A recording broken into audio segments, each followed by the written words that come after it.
Welcome back to the channel and welcome back to another edition of the Spurs Chat Podcast. In this edition, of course, we'll be talking about everything Tottenham Hotspur and the January transfer window. The January window now opens in just over 26 days' time, not long at all. We are currently live on YouTube, on Facebook and Twitch. Please do get involved. Give us your thoughts on the season so far and what you would like to see Tottenham Hotspur do in the upcoming January transfer window.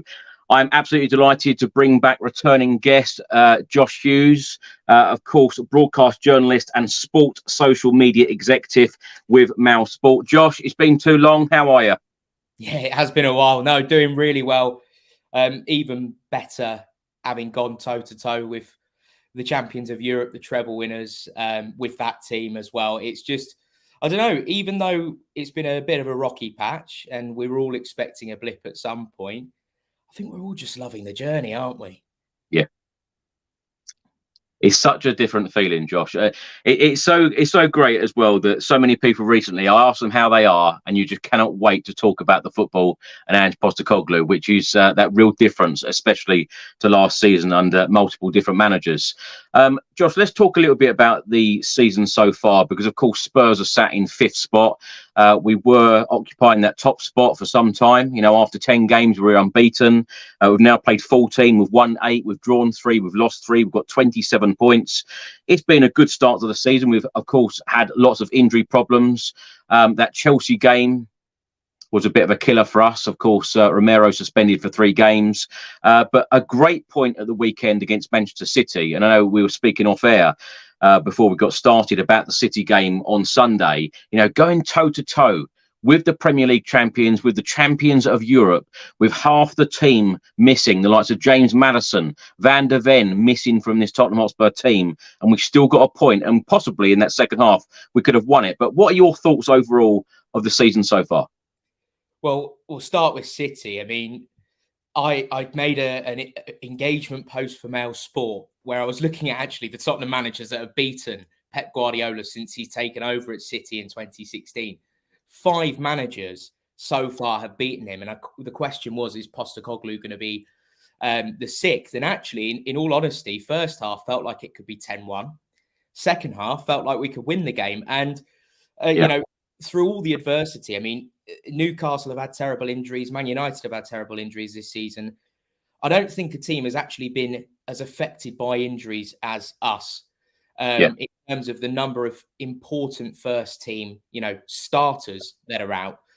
You remember back to the start of the season, you asked me, where do I think we'll finish this season? I don't think any of us expected us to be at the top of the table and having the first 10 games that we had. And a lot of people, I think probably in truth, thought that we would be a lot lower down the table. I said 5th, and I'm pleased that we're there at the minute because, you know, I said I would have taken 5th. I think most of us would have just taken getting back into Europe at the start of the season. But I don't know. To me, it just feels like the brakes are off. There's no real expectation of we've got to do this, we've got to do that. The players are just going out, doing their thing. They're training hard. Ange Postecoglou's got us playing some incredible football, the best football I've seen in many years. You know, the football that people associate with Tottenham Hotspur. It's exactly what fans crave. It's that free-flowing attacking football that gets you off your seat. And to bring in a player like James Maddison, who we've always had that tricky creative player, whether it be Eriksen or Van der Vaart, you know, we've always had that type of player, and even before my time as well. He's injured now, but then you've got Giovanni Lo Celso coming in, a player that, you know, I've always thought he's got the quality. He just needs the right backing, the right players around him, and really a bit of love from the fans and a bit of love from the manager, really. And we're in a position where actually the players, a lot of the players that we thought there's no way we can count on these guys, have actually stepped up when it counts.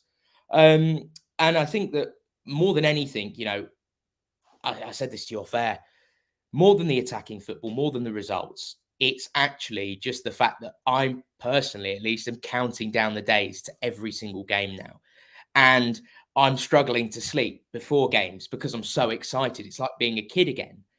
And that is what we're going through right now. And I know, of course, you can say kind of cynically, we've been here before, and I know we'll go on to the importance of January. But I mean, as far as the start to the season has gone, we're almost halfway through now. I don't think any of us can have any complaints about where we are. And actually, really, a couple of moments of madness and a little bit of luck, we could very much still be top of the table right now. So it swings and roundabouts, really. But I'm delighted. Josh, are you surprised on what Postecoglou has done in this short amount of time? Because all of us said, you come on this channel in the summer and we were talking about the transfer window. We were talking about players coming in, possible players coming in, possible players going out the door. Of course, the recruitment was really, really good in the summer. And let's hope that the recruitment continues to be this good in all future windows for Postecoglou. But are you surprised that things have, I don't know whether clicked is the right word, because it hasn't really clicked yet. And that's why I feel so excited, because I know that there is so much more to come. But are you surprised on, you're saying about the style of football, are you surprised that we've seen as good a performances that we've seen so far under Postecoglou in this short time? Yes and no. I'm surprised that it's been the start to the season that we've had, and I'm surprised at how amazing the first 10 games were. Because, for me, I thought if it's going to click with Postecoglou, or if we're going to start, seeing this style, I was expecting us to still play largely Conte ball until about November time. And I was expecting it to really, take some time to bed in. But as we saw in pre-season, I know you were there, the style of football was just totally different from the first whistle against West Ham. And then for that to carry on, I think there's probably a combination of things. I think there's players that were at the club that were suited to an attacking style of football that are able to express themselves. Again, players have obviously been brought in who play that type of football anyway. But I think fundamentally, the biggest change has actually been the characters he's brought in. And I was surprised by that. But then now I fully get it once I've heard Postecoglou talk about how important the character is. And I know he was comparing, top players to the very, very top players. And he was saying it's actually that huge jump is all the mentality. And, I think fundamentally he's got a group of players that are buying into what he's doing. He's obviously inspired them. It's not just him. It's Mile Jedinak. It's Ryan Mason behind the scenes. It's the team that he's got around him.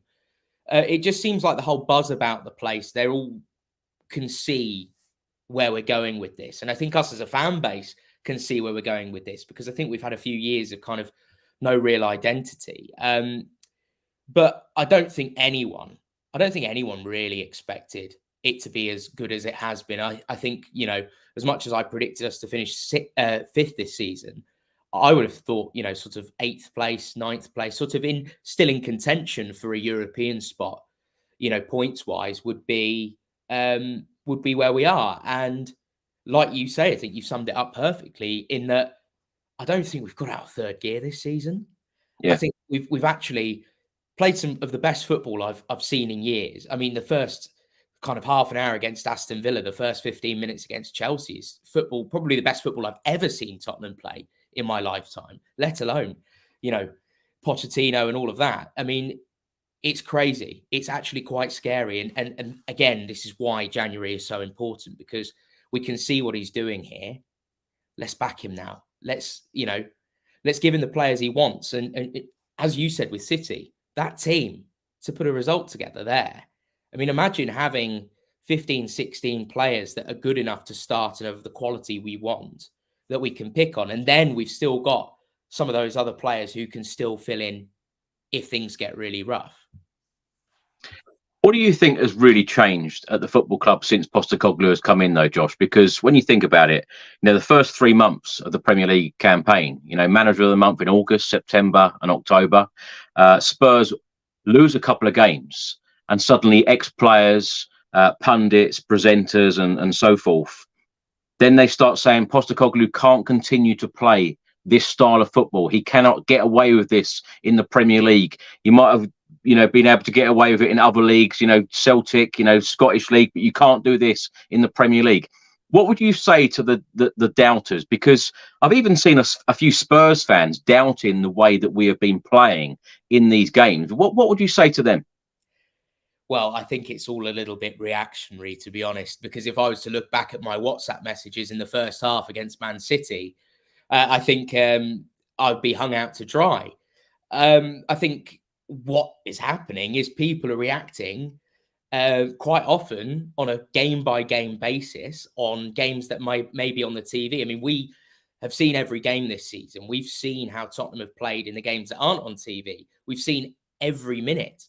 So we know, obviously, in a way that some of these pundits, I don't think know, because the likes of Paul Merson, for example, who loves to throw daggers at Spurs, I don't believe for 1 second he's watched every minute. But it's actually the ones that have watched him throughout this season. The likes of, for example, Mailsport's Chris Sutton, who's obviously followed him very closely at Celtic. And the same thing with Spurs this season, who has been defending him. I think that it's right, and I understand, and I completely get a bit of skepticism. It's natural. I mean, this is completely different to any style of football I've seen. And even the likes of Pep Guardiola and, Jurgen Klopp, this is a different brand of attacking football. It's almost, it's kamikaze at times. It's exciting. It's scary all at once. I think let the results do the talking, okay? You can lose a few games, but Manchester City haven't won a Premier League match in a little while, it seems. And, it's swings and roundabouts. You can have those moments through a season. I think judge him at the end of the season. If he's had the players that he needs, Tottenham will be playing Champions League football next season if he gets the players he needs. I have no doubts about that. So, I just think that people are jumping on the bandwagon. They get a bit reactionary or whatever it is. People like to jump on it when things go bad. They do it with every football club. When things are good, it's the same thing. I don't really listen to a lot of it. I just laugh, to be honest, because ultimately what matters is the players are buying into it. Us as fans are buying into it. We're paying for our tickets and we're enjoying what we're getting out of it. And I think those that certainly I was starting to not fall out of love with the club, but it was a rocky patch, I think, for all of us, wasn't it, last season, to feel as in love with the club as we did when we first were introduced to the club. I think that's the most important thing right now. And I think that, I don't know, I just think pundits need to chill out a little bit because, ultimately, Postecoglou is coming in. He knows what he's doing. He's working hard with the players. The players are bought into it, as I say. And more than anything, he's telling us as fans, just believe what you want to believe, have the ambitions you want to have. And it's our job to try and match it. It's a complete mindset change. It's funny, Josh, isn't it? Because even at half-time against Manchester City, he said to the players, just go out and play our football. And then, of course, it was an incredible second half where, of course, we got that point against City. That Spursy guy writes on screen now, when we played Manchester United, Liverpool, Chelsea and Manchester City, each one was a thriller. Now, when I think about all the games that we've played so far this season, probably the Wolves game, and I think Ange actually alluded to this in the press conference the other day, was the game where we didn't play that well, although we took the lead in the game. Is that a fair assessment? Because Spurs have performed in each of the Premier League games, and we have seen a different style of football. And like you said, the mood has been very different, particularly at home. It's been like a party atmosphere, especially after those 10 games, remaining unbeaten. The away games have been very good as well. The away fans are absolutely brilliant. Don't stop singing, really getting behind Ange Postecoglou. And for me, it just seems like Ange has been here for years. Yeah, I think what we've been crying out for is someone that just gets us. Pochettino got us. He understood what it meant to be at Tottenham Hotspur Football Club. He got us as a fan base. He bought into that. It took him a season probably to really get into that, and then it was there on in. I can't remember actually in my lifetime a manager coming in. Probably the closest comparison to a manager that just got it straight away is probably actually Martin Jol. He's come in and he understands. He's seen where we've been. He understands. He's followed it from afar. Because he's been in other leagues, he's been able to watch the Premier League. He's been able to see it from an outside perspective. He's seen how close we've come. And he gets it. But everywhere he's been expected to do terribly. Everyone has said, you're going to do rubbish. Everyone has said, you can't do it. Everyone said, you can't play your brand of football. You can't achieve what you're going to achieve. And look what he does. This is not a young manager. And this is a crazy thing, right? Is the amount of conversations I've had with people where they think they're amazed when they realize that Postecoglou is 57, 58, I think now. And he's been managing for over 20 years. Everyone thinks he's like in his 40s or something, and he's quite new to this. He's actually one of the most experienced managers in the Premier League in terms of actual years of experience. So this is a guy that has an unbelievable track record. And, you know, you say about the away fans, I mean, why wouldn't they be brilliant? I mean, they've always been brilliant. Even when things got tough, they've always been brilliant, our away fans. But in answer to kind of, you know, you're talking about the thrillers there. Would you rather lose a game 1-0, being really conservative and trying not to lose? Or would you rather lose a game 4-3, trying to win the game? And I think it's very clear, as far as I'm concerned, I'd rather lose 4-3 trying. But the biggest change fundamentally is the fact that we have always had a good squad. We've always had very good players. This is a manager that has said, no, I back your ability. You're going to go and you're going to win the game. I believe in you. And I think that's the key thing. Conte set us up to not lose. Postecoglou set us up to win because he sees the quality in the squad. And I know Sonny was terrible against Aston Villa for me, but for the majority of this season, he's been at a level that's far more like his old self. So, you know, it just shows the turnaround. I think more than anything, it's a manager that backs the players. And us as fans are going to back our players when the manager's backing the players. If you've got a manager like Conte, who quite clearly didn't back the players, how are you supposed to back the manager and the players as well? It really is that simple for me. And, you know, fundamentally, everyone's been given a chance this season. Even the likes of Eric Dyer, who was frozen out, has been given a chance to play this season. And even, you can say because of injuries or whatnot, but everyone is being given an opportunity here. And do you know what?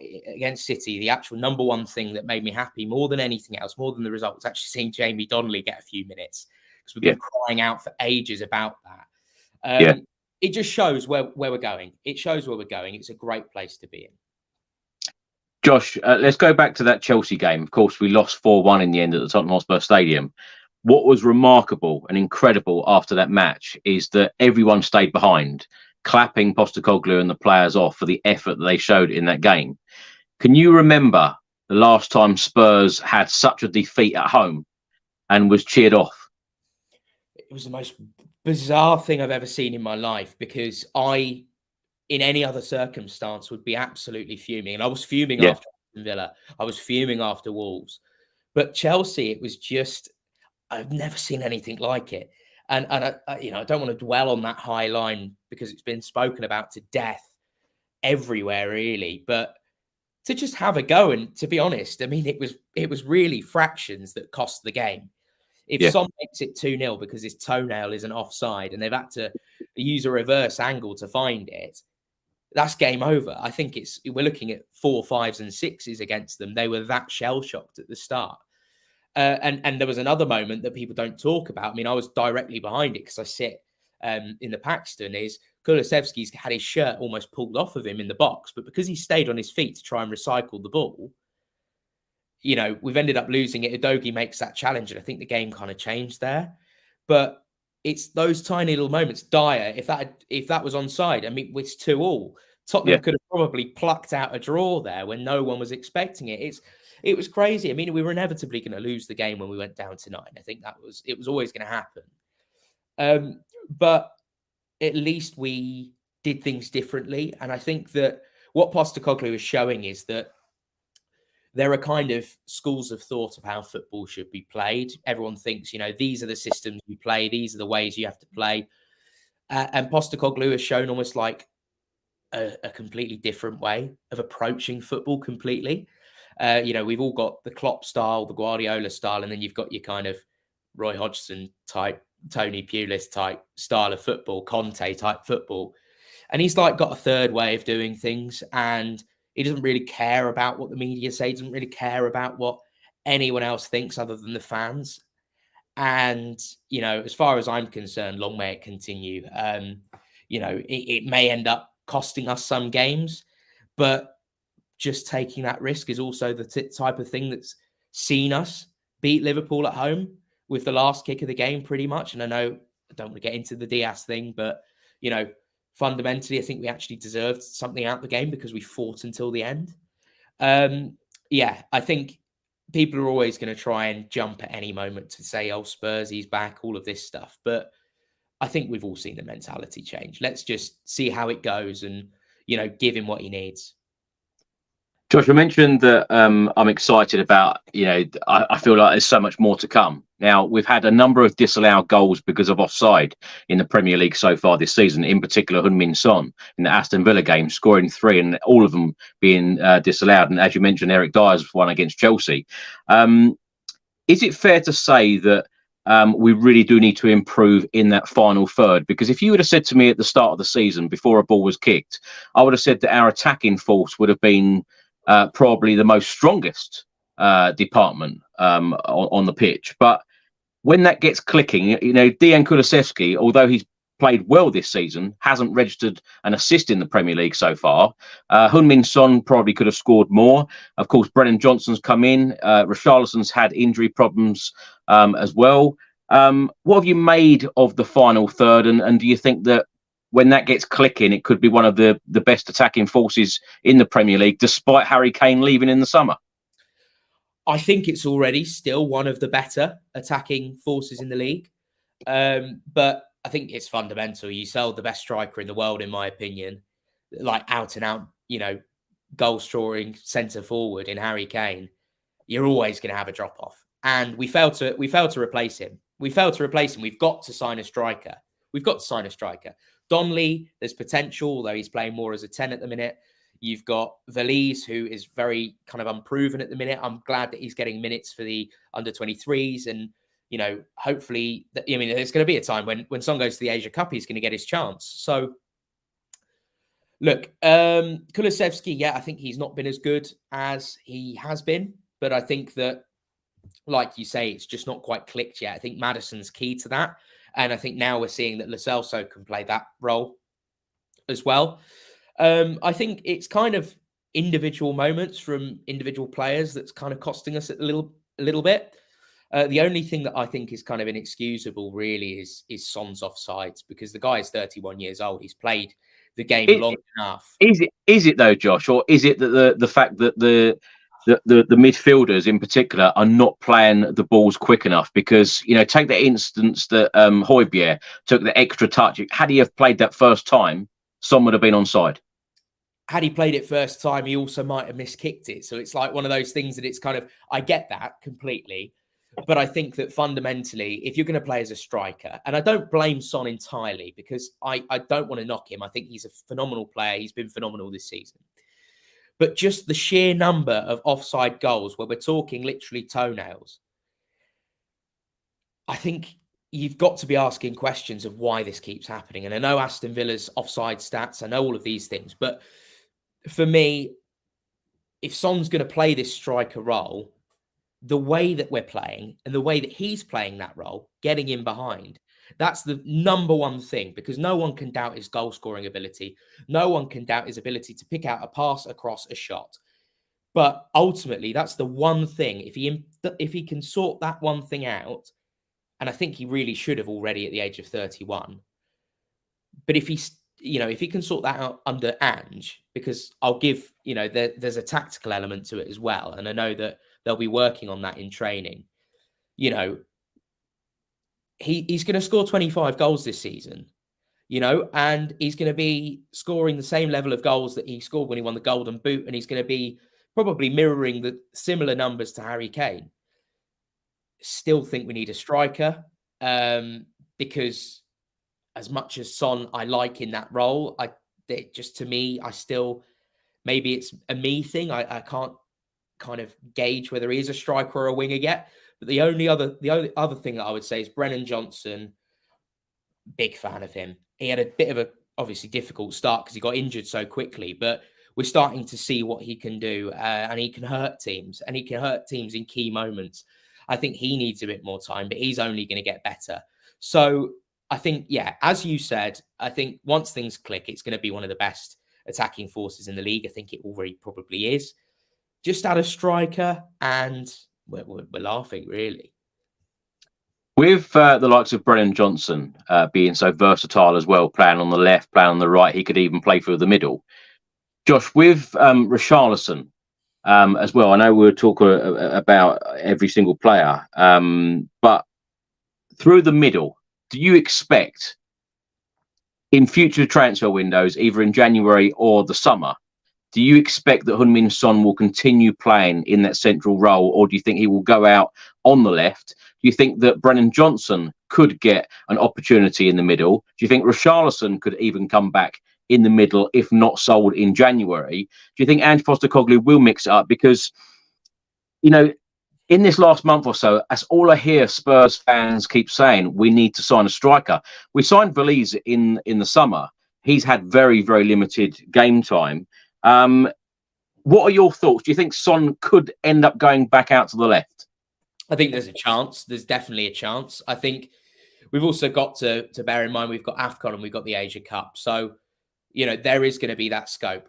I believe that was it Steve Cooper said in a post-match interview when he was at Forest that Brennan Johnson is a striker. That's his best position.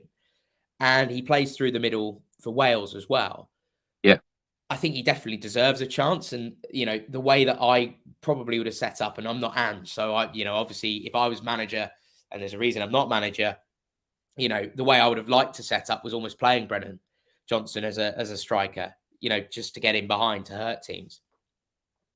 Richarlison is such a difficult one because everyone wants him to do well. He's not been anywhere near the level that we expect or the price tag justifies. But, and there is a but, and, you know, people will disagree with me probably, but I still want to give him another chance because he's had this long-term injury. He's had his operation, you know, and I was being told by a couple of people who know some of the South American lads. He was told by Richarlison that he's now driving without pain, which is a really bizarre thing to be told. And if that's true, and Richarlison was in pain driving his car to training during this injury, it's kind of no wonder he's not delivering on the pitch. Now that he's recovered and he's going to need a couple of games to get back into things, when AFCON comes around and the Asia Cup comes around and Son goes to South Korea, Richarlison has to deliver. And for me, personally, I'm keeping Richarlison. I'm keeping him and I'm selling him in the summer. And if he can prove us all wrong, then we can reassess.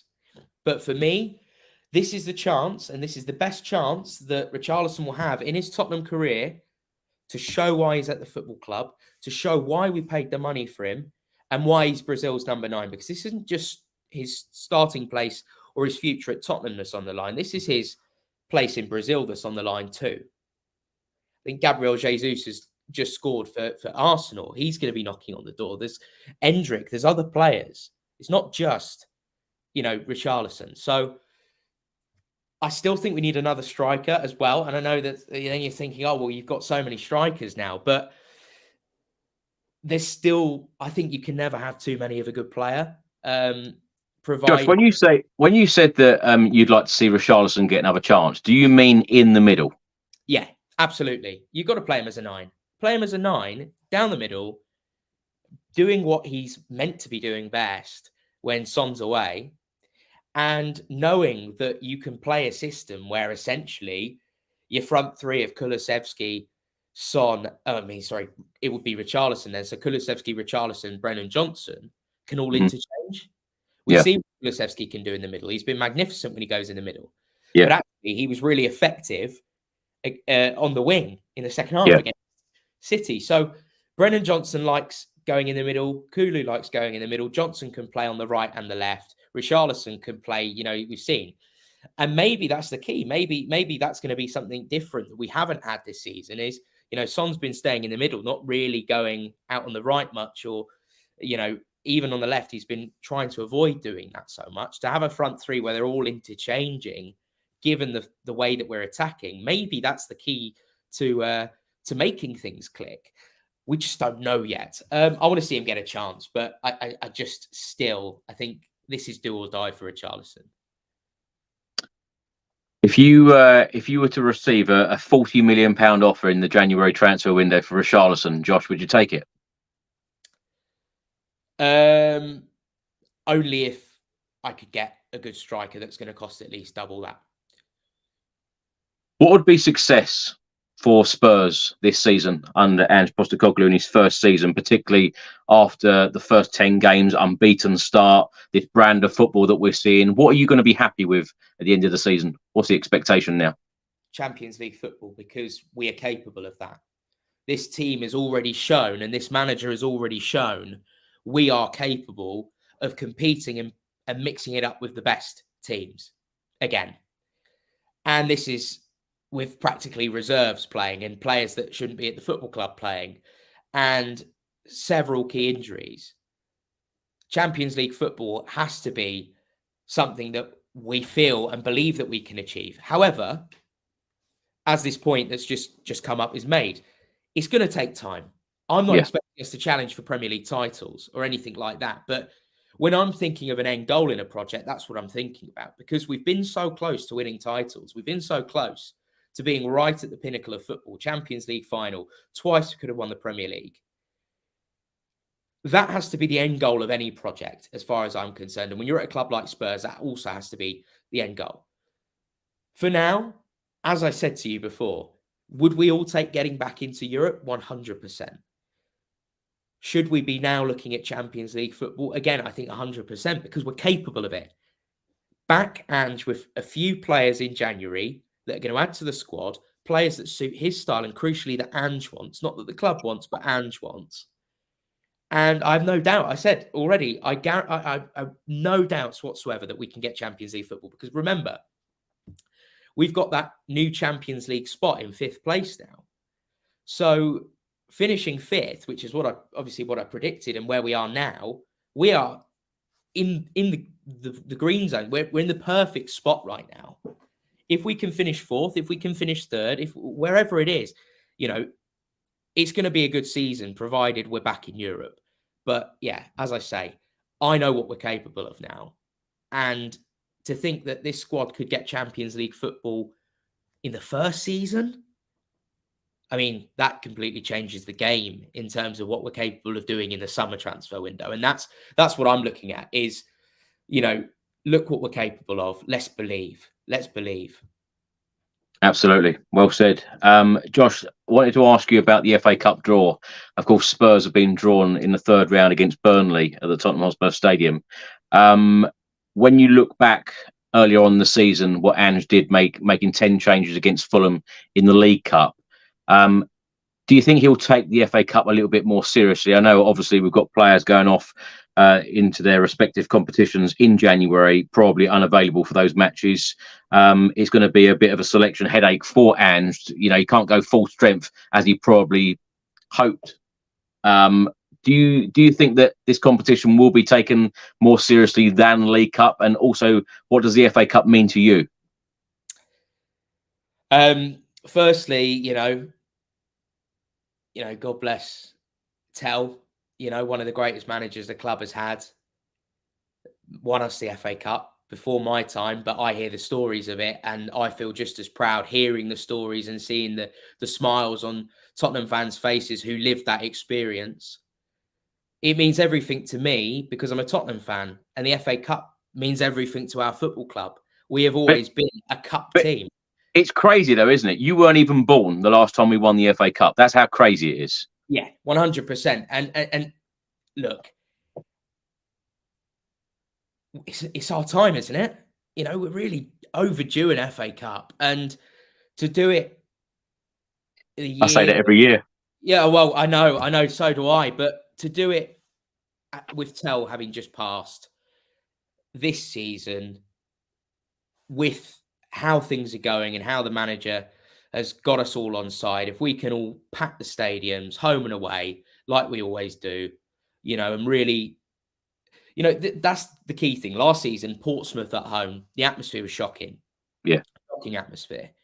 I want to see, no matter whether it's Morecambe or, you know, Maidstone United at home, I want to see an unbelievable atmosphere as if it's a big Premier League game, because we can do something. All it takes, you've seen, Arsenal are playing Liverpool. That's going to be one big team out the FA Cup already. Yeah, yeah.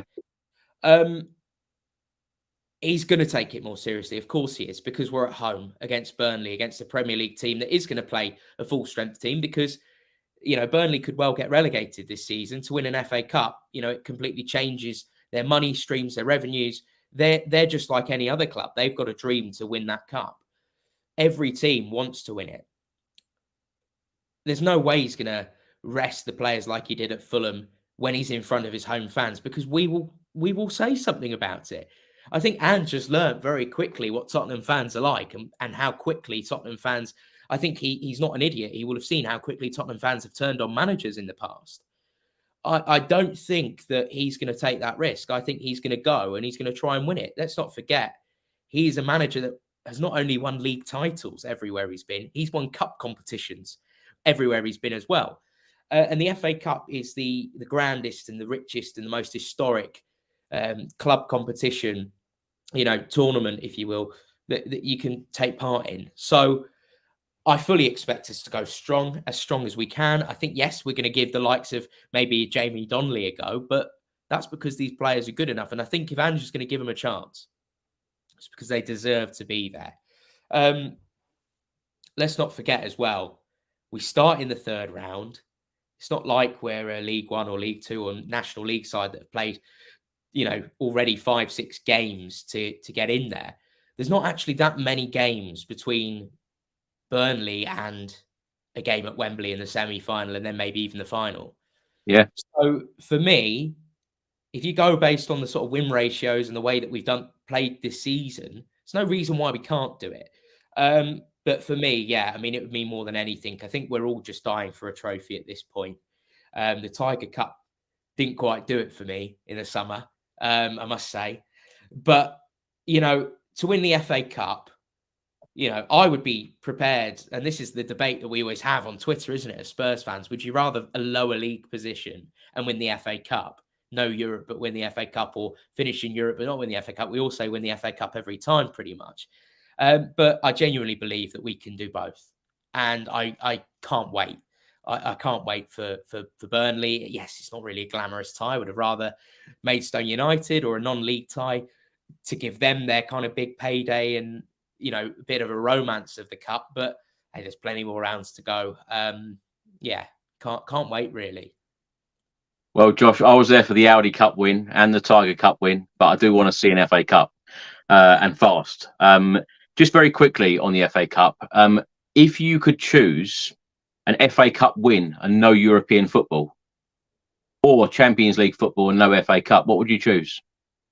FA Cup win and no European football. Wow. Because, it's as simple as that, because the second you give these players, we know we've got a good squad, right? Give them a taste of silverware. The curse broken at Tottenham. Well, I think there you're going to find yourself in a very good position. And also, I'm pretty sure, if you win the FA Cup, don't you get do you get European? You get Europa League qualification through that? I don't know if it's changed now, but I think it depends on who wins competitions or who finishes in certain places. But the reason why I said wow then is because most young people that I speak to, they're all about the top four. They're all about the Champions League rather than the FA Cup or League Cup. Because even when we went out the League Cup earlier on in the season, the amount of people said, "Oh, don't worry about it. We don't want that competition anyway." Which what do you make of the attitude about these domestic cups? Because, you know, the FA Cup, when some of the older people come on this channel, they're like, the FA Cup final day, you know, you make a whole day of it. It was an amazing event. Everyone used to look forward to it. And the FA Cup just meant so much to everyone, to every fan, to every club. And it just seems to be diluted so much over the years. When you win the FA Cup or the League Cup, the FA Cup, it's not just winning it in that moment and enjoying that moment and having absolute delirium and a feeling like no other. It's also the day after and the next and the next and the trophy parade and the next and the next. And your whole summer is just going to be, joyous in football terms. Yeah. You finish top four. Okay, that's great. We finished top four a lot. It's almost become a bit of an expectation that we should finish top four because we've been doing it a lot. And for me, when I think of our football club, we used to have the game is about glory draped around White Hart Lane, and that's one of my big things that I don't like about the new stadium is I want to see that kind of attitude and those kind of displays of culture in our football club, those quotes there on a match day. I want to see that on, between the stands and on the hoardings. Yeah. I think it's honking that attitude that we're, we don't care about the cup. The game, as I say, is about glory. It's about winning trophies. Everyone says to us, "War a trophy." Everyone says, "Do you want?" That's the one thing that people have against Spurs constantly is you never win anything. You never win anything, irrespective of the glory and the feeling of all of that.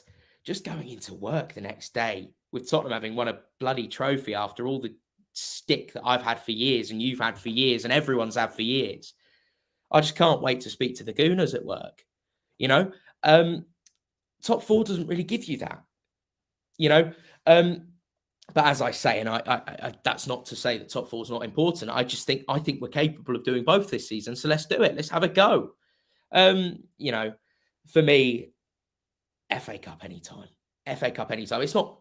And I get the League Cup a little bit. Like, I'm not going to completely knock people that are kind of critical of the League Cup. For me, I would scrap the competition altogether. I'm not keen on it because of the expansion with the games in Europe.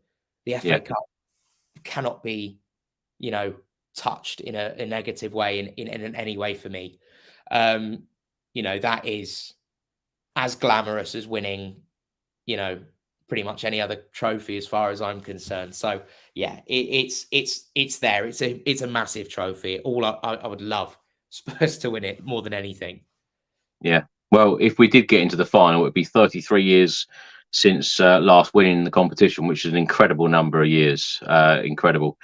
Josh, I want to talk to you a little bit about the injuries because there have been so many injuries this season, not only for Tottenham, but many players in the Premier League. Now, Premier League injuries are up by 10% compared to this time last season. What do you make of the longer matches, the higher intensity in the games, and of course the VAR checks? Ange Postecoglou said in one of his press conferences, I think it was after the Chelsea game, he felt like throwing some footballs on the pitch, so the players weren't just standing around. The likes of Van der Ven, of course, picked up that injury as well. What have you made of the games being so long this Premier League campaign so far? I was in favour of VAR when it was first introduced. I liked the idea that we could make the game fairer and better. But that's because I've grown up watching a lot of rugby and I've grown up watching other sports like cricket where they use technology in a brilliant way. We've had officials and referees for years making mistakes, haven't we? And it's part and parcel. It's what we debate in the pubs. It's what we debate before and after games. Then we're putting those same individuals in charge of technology that they're also making mistakes with that. And I think not only are we seeing mistakes on the pitch, we're seeing as many mistakes, if not more mistakes on the pitch, and way more mistakes being made because of VAR. I'm now of the opinion it's got to go. Completely got to go. The only form of technology that I'm in favour of is two things: semi-automated offsides, where it's done by robots essentially, and they are spot on. The World Cup in Qatar showed how effective that can be, and goal line technology. The rest, get rid of it. It makes the game worse. Not only is it harder for us to get home as fans, but Van der Ven's injury, I'm 100% sure that was caused because of the lengthy VAR delays and the standing around. When you're a player like that and you're so quick and you rely on your pace and you're having to sprint and the system doesn't help, you're always more likely to do a hamstring injury. I would also just say, though, this style of football, this intensity is always going to run the risk of injury with players a lot more because of the demands and the fitness that these players have. However, I think more than anything, we'd be in a much better position if VAR wasn't there, even for the decisions that have gone against us. I just think that at least the referees have some form of integrity, because if you're going to carry on like this, you might as well bring the robots in and not have referees at all. And then I think you've got a very different game. There's no human element with it. I think that ultimately humans make mistakes. Human error is one thing. Technological error, as we had with Aston Villa, where the VAR wasn't sending pictures to Stockley Park for the first 15 minutes or however long it was, missing a blatant red card for an elbow from Diego Carlos and Brian Hill. That's a technology error. And a human error we already have in football. Okay, let's add those two together and add even more human error controlling the technology. How is that good? Plus the lengthy delays. We just want to watch the football. We don't care about all of these delays. We just want to watch football. And you look back at some of these decisions, and you and me could see quite clearly it's offside there, or we could see quite clearly this is the decision. Why is it taking so long?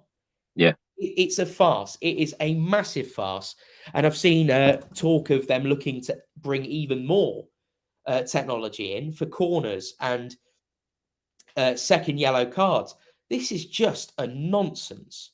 Get rid of it.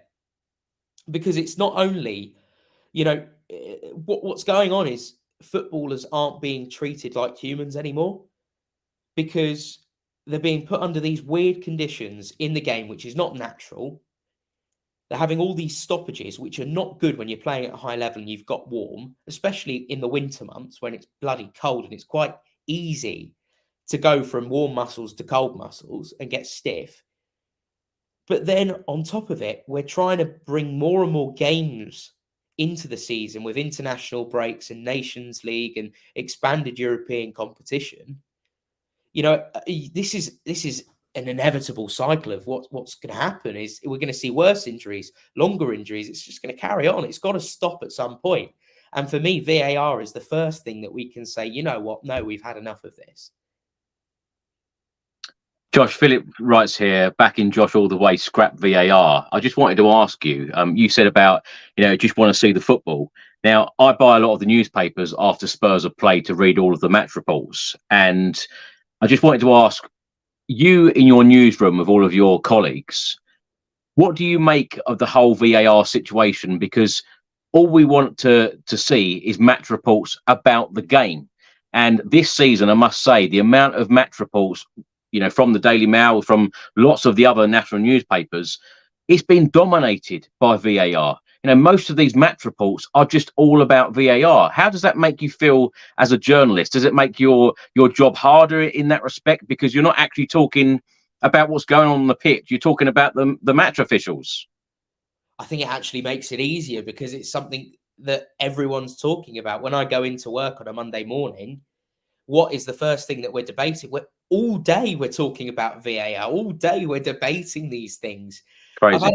I've had about 5 or 6 debates with different people that I work with and people that work in the building that I know, that have nothing to do with what I do, about Spurs City and about that stoppage. And I'm saying, we're making a bit of a mountain out of a molehill with this decision, which I would say as a Spurs fan, and they're arguing it's a terrible decision. I'm saying, oh, well, we're putting this in the same light as Luis Diaz, which was a farce.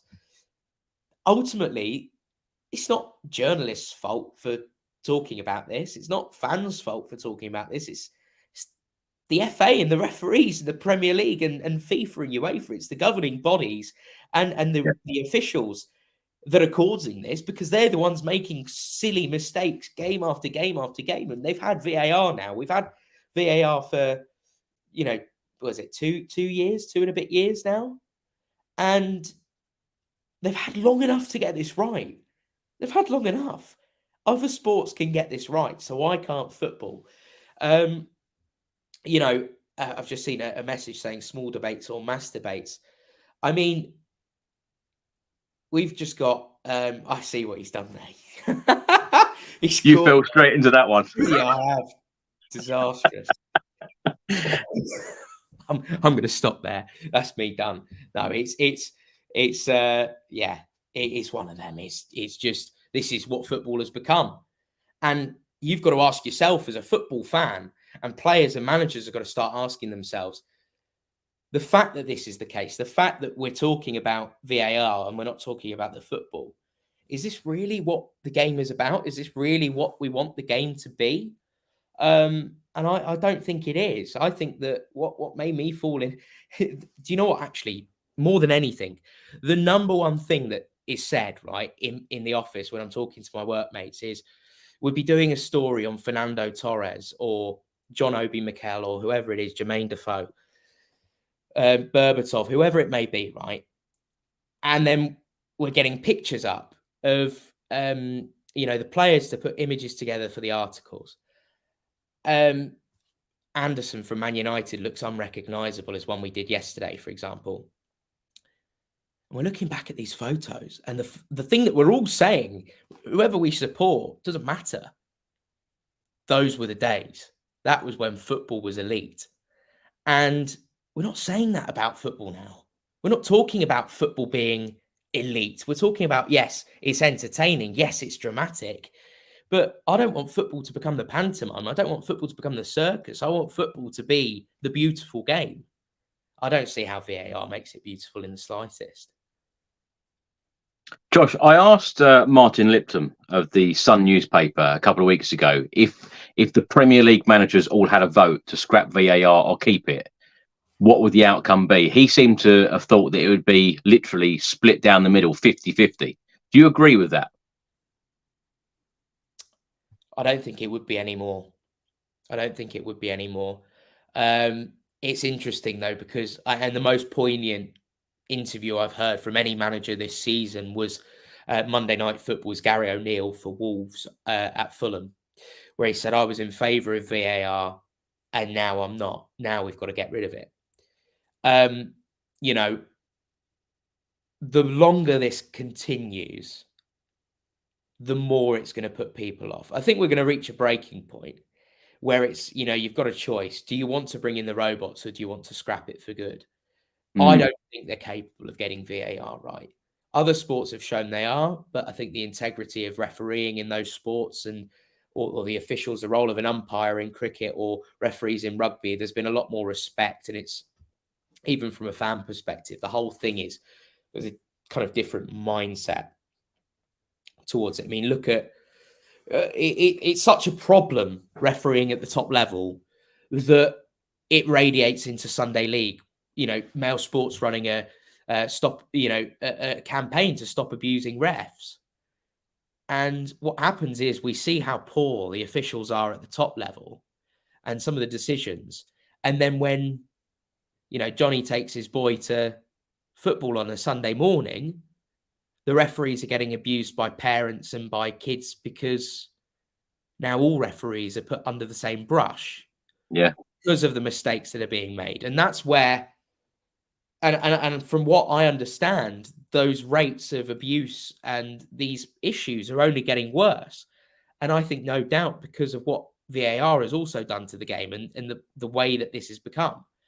And I think that ultimately you're choosing a lesser of two evils here, but I think we can all probably understand and appreciate that referees can make honest mistakes when there's no technology there, because the technology is brought in for clear and obvious. First of all, that's been scrapped. There's no such thing as clear and obvious anymore, because they want to interfere with just about anything and everything. And what's clear and obvious to you might be not clear and obvious to me. Entirely subjective. I just think, we can't carry on like this, can we? We can't carry on like this. And it's not just, the decisions. And I know we've got very, very lucky, against Liverpool, against City, but what about, I saw there's a TikTok that someone did saying that actually without VAR, I think Tottenham would be top of the table right now. So every team has it in their favour against them. I just think, why carry on like this? Let referees do their job. Let's try and the way to stop abusing referees is to actually treat them with some respect, because we understand as fans that they are humans and they are training and they're doing their best. Now it feels like they're not. Now people are throwing the C word around. Yeah, it's difficult. I saw a TikTok recently, Josh, where someone had taken some footage in a Sunday League game, and the referee then went over, looked at the footage on the phone, then gave a penalty. Crazy stuff. That's Sunday League for you. Now, our schedule during December, 7 games. Of course, we've played Manchester City. We've got West Ham on Thursday. We've got Newcastle on Sunday, followed by Nottingham Forest away, Everton at home, Brighton away, and Bournemouth at home. That takes us up to the new year. And Postecoglou said we've got to get through this period, and then we know that we can compete with the top teams. Now, we're not used to playing 2 games a week, Josh, because, of course, out of the League Cup at the end of August, no European football. How do you think Spurs will fare, particularly with our injury problems that we've got so far, in the next 6 games, taking us up to the start of January? It's going to be difficult. It's going to be very difficult. But one thing that I hope is that we all accept that and appreciate that and do something about that as Spurs fans, particularly at home.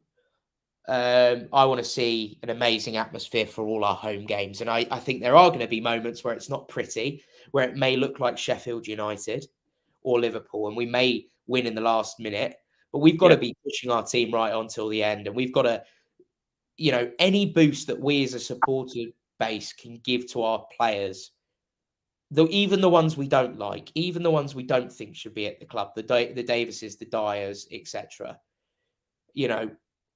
We've got to get behind every single one of those lads, because they are wearing the lily white of Spurs and they are wearing the badge, and I think that ultimately there's going to be some disappointment along the way. There's going to be some great joy too. A lot of these players have played 2 games a week before, and they do it in the internationals as well. So I think it's just one of those things that I think actually the biggest test is Thursday, Sunday. West Ham, Newcastle, 2 tough games at home. Yeah. Quick turnaround. As far as I'm concerned, get through that.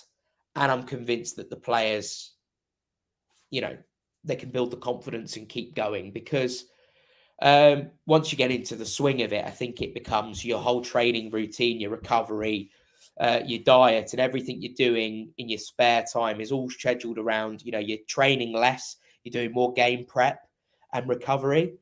You just get into the flow. And maybe actually it's what Tottenham needs. Maybe it's what Tottenham needs to actually click into gear, is playing more regularly. Yeah, it's going to be interesting. I think get through these next 2 games, and I'm confident we can. And then we've got a nice little set of fixtures going into Christmas, which is great. I'm glad we're coming out of this period where this has been ridiculous, hasn't it? To have Chelsea and then Wolves away, which is a tough game. We all know it's a tough game, a bit of a bogey team. To then go, Aston Villa, who are flying, City, West Ham, Newcastle. That's one hell of a run of games. To be doing what we're doing now, yeah, let's get through these next 2 games. I'm confident. I'm confident in the guys because Andrew's given us this confidence as a fan base. Josh, just very quickly, how many points do you think we'll pick up this week against West Ham and Newcastle?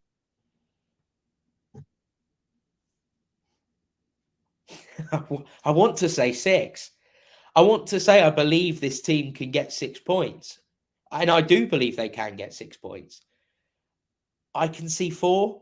I don't think we'll lose. I think because we're at home, I back us to win those 2 games. I know we've lost the last 2 home games, but yeah. I'm gonna say 6. Why not? It might be bold, but I'd be happy with 4 points as well. Now, when we go into January, of course, as we mentioned already, we play that Burnley game in the FA Cup on the 6th, and then we've got Manchester United away on the 14th of Jan. Then there's a winter break. The 30th of Jan, we face Brentford at home. So there's only 3 competitive games in January for Tottenham. It could be 4 if we get through to the FA Cup 4th round. But as you mentioned earlier, the Asia Cup and the AFCON, Basuma, Sarr and Son will be gone. Now, the competitions, respectively, 12th and 13th of January, and it could go on until the 10th or 11th of Feb. Now, players can be called up to their international squads up to 2 weeks before. So they could actually play the Bournemouth home game on New Year's Eve, and then they could all then go off. So they could all be missing for Burnley at home, Manchester United away, and Brentford at home. How do you think we're going to cope with those players gone? We're going to struggle with their absence, but hopefully, fingers crossed, Van de Ven's injury recovery is better than expected. I know we've just had an update.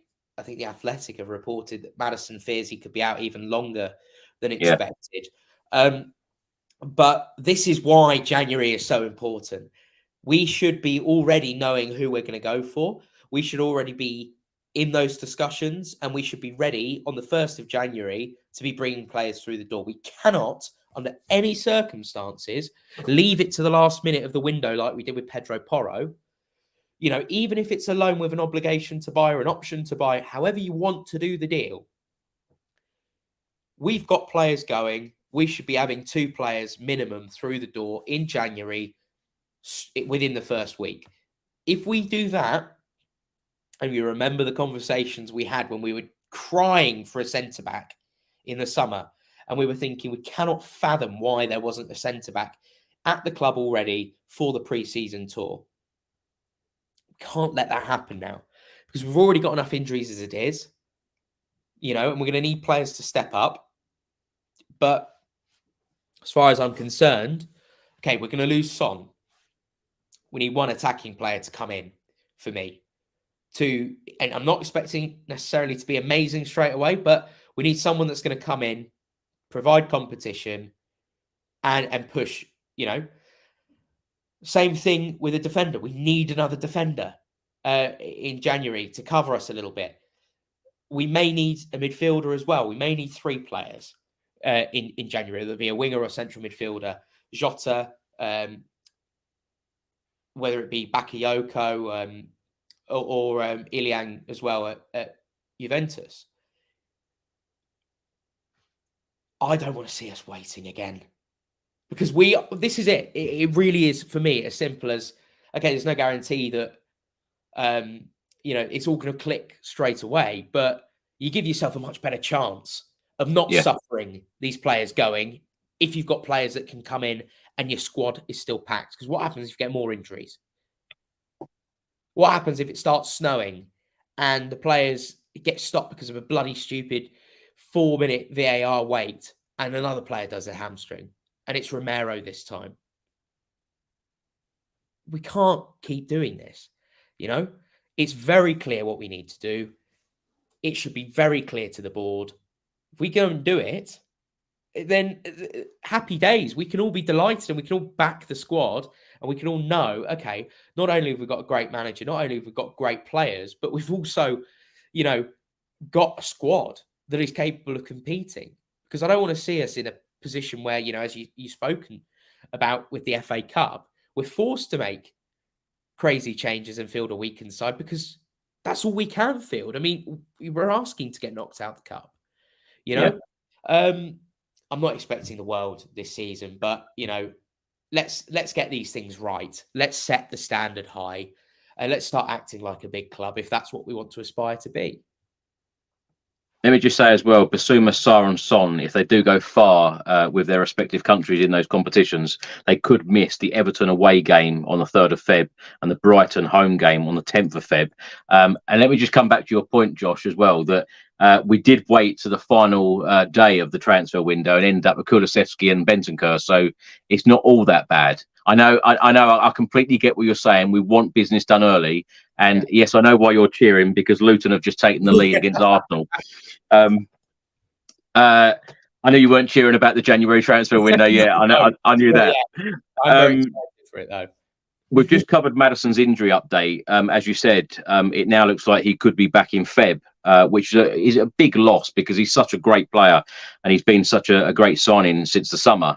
Let me come on to talk about some of our current players, and then finally, Josh, I wanted to ask you about what positions and who you think that we will be looking at to sign in the January transfer window. But let's start with former club captain Hugo Lloris. What do you think will happen with Hugo Lloris? Do you think there's a chance of him moving on in the January window? He hasn't even been on the sub bench this season.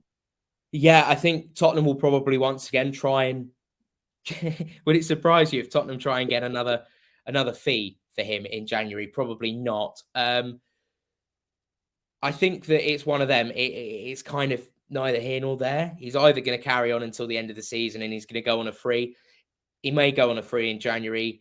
I don't think we can get a fee for him now. I don't know. I think that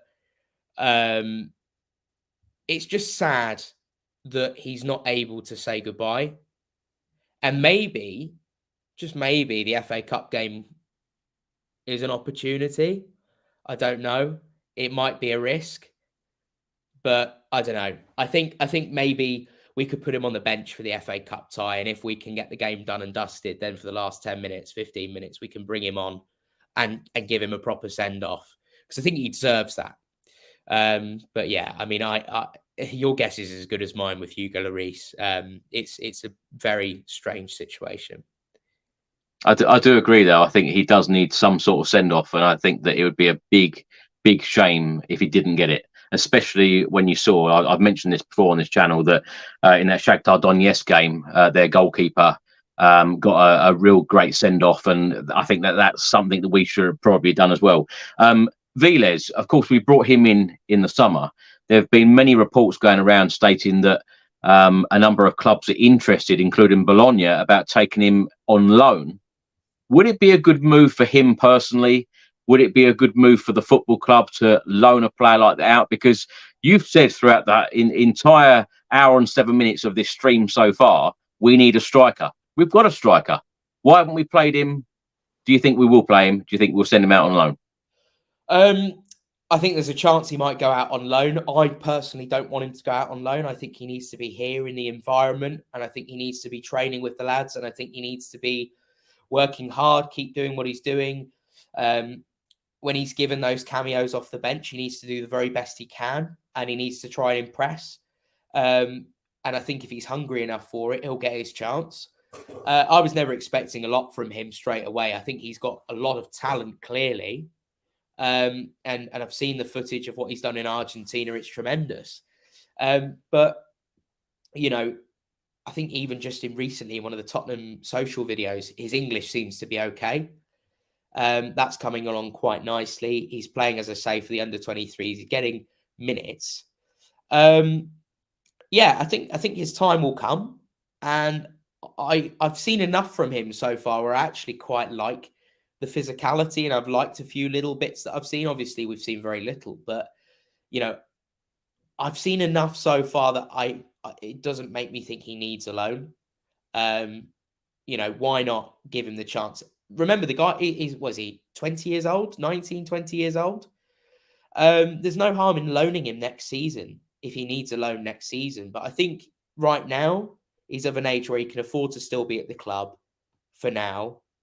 Work hard and get your chance, and hopefully he takes it. I've not got a bad word to say about Viles. I've got a lot of time and a lot of patience when it comes to him because he's young, and I think we can all see he's got a lot of potential. Just the right game, the right moment, the ball falling in front of him in the right area, and he puts it in the back of the net, and it could change things. The same thing goes for Jamie Donnelly. The same thing goes for Dorrington if he's given a chance, or any of the young lads. Really, it's a case of hopefully a bit of luck, but just keep doing what you're doing, working hard, and I'm sure Ange will give them their chance if he feels they're ready.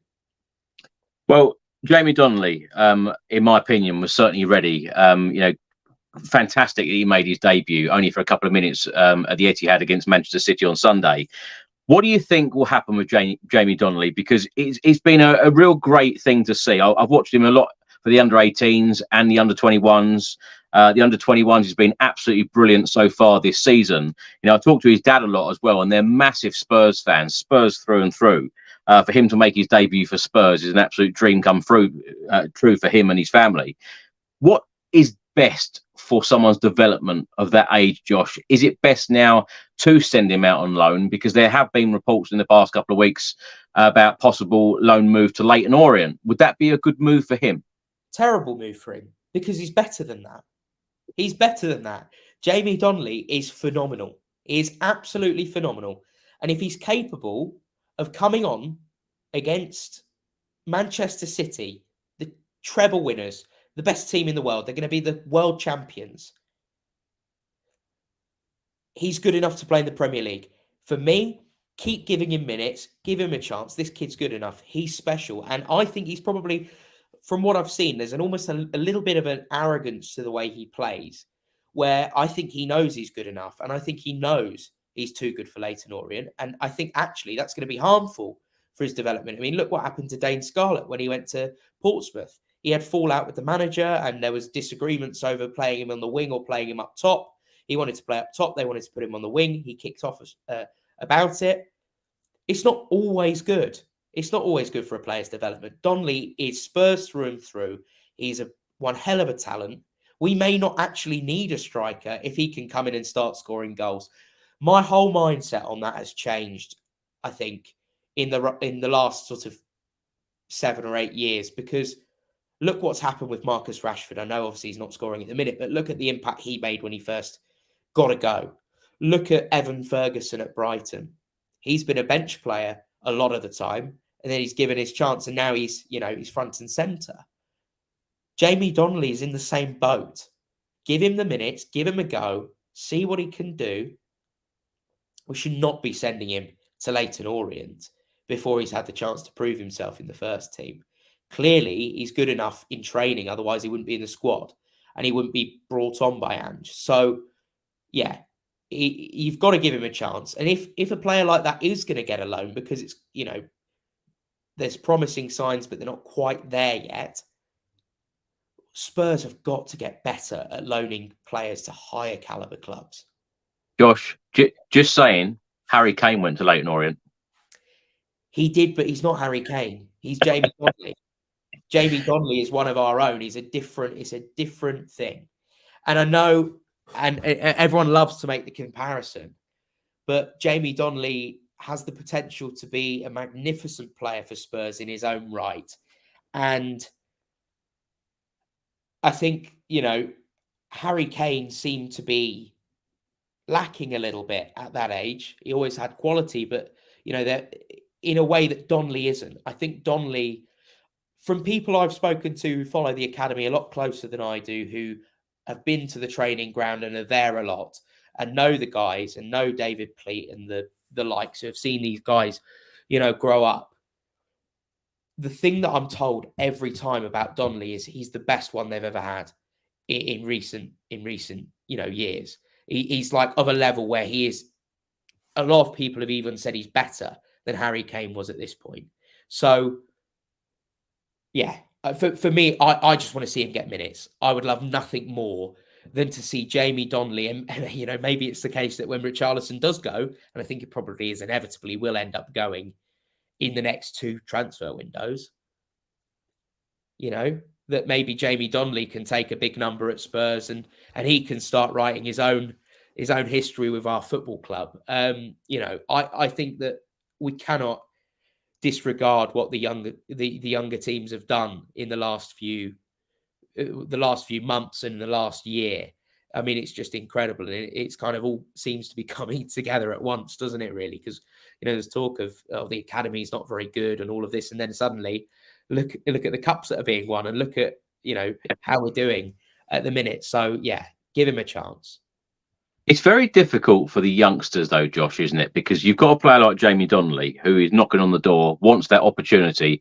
You've just said yourself, we'll hope that he gets the opportunities.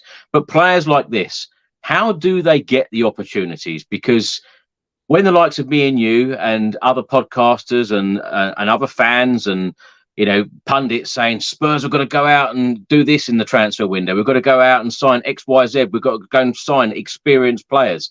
How do a lot of these youth players get opportunities? And do you think that, Andrew was appointed, Daniel Levy actually said, we've appointed Ange Postecoglou because he believes in the youth system. He will use the youth system. How much of the youth system do you believe that he will use this season? And, how will these youngsters get major opportunities when we as fans keep crying out for more signings? Well, I think it's about the right mentality as a player, how good you are as a player, and a bit of luck along the way. And actually, it's these moments now where we've got an injury crisis and we're seeing the likes of Iago Santiago and Donnelly and Dorrington and Gunter, these types of players, getting an opportunity on the bench. Because all it takes is one lengthy VAR call, a pulled hamstring, and there's your chance. These guys are obviously training with the first team lads. They're obviously training with them every single day. So Ange is seeing what they can do. And ultimately, there's a few things. They've got to be better. They've just got to be better than what we've got. And if they are good enough, they will get the chance. But also, I think that it's a case of, like we have here, in terms of buying players. Okay, we do need players, but sell in the right areas. Look at Donnelly is a great example, as we've been discussing. He was initially, it seemed to be, an out-and-out striker, and he's now transformed into this sort of incredibly talented creator and number 10 as well as a striker. He can play both roles. James Maddison's injured right now. HeungMin Son's off to the Asia Cup. Not only have we got someone that can play the striker role, but he can also play the 10 role. So having that adaptability is also important. Being able to play multiple positions to the highest possible level is going to set you apart. And I think ultimately,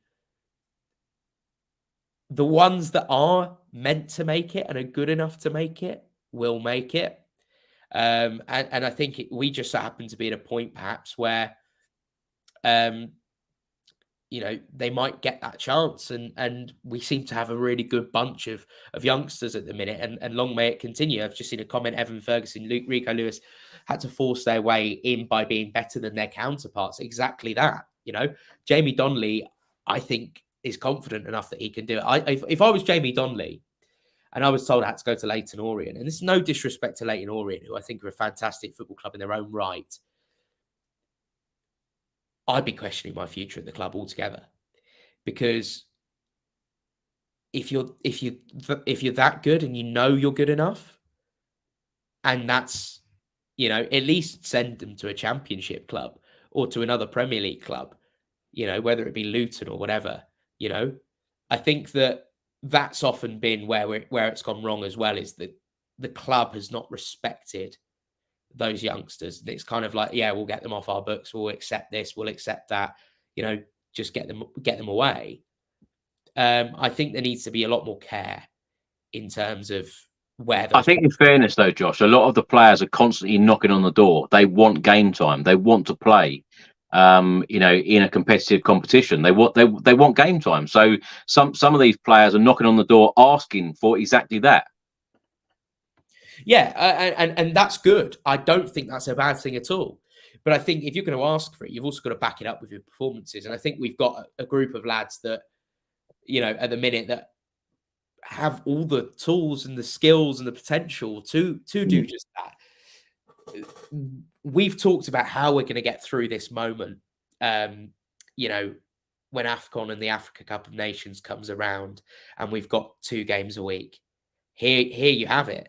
These youngsters are going to have to step up, and they know that if they can deliver on the big stage and they can take their chance, not only is that a good thing for us as a club and for them as their development. I mean, this is the type of thing that suddenly players that come back aren't necessarily going to be guaranteed their spot anymore. And I think that's the dream scenario, is you can have some players that, like an Evan Ferguson or a Rashford or a Rico Lewis, where they've proven they're good enough, and actually it's hard to displace them now.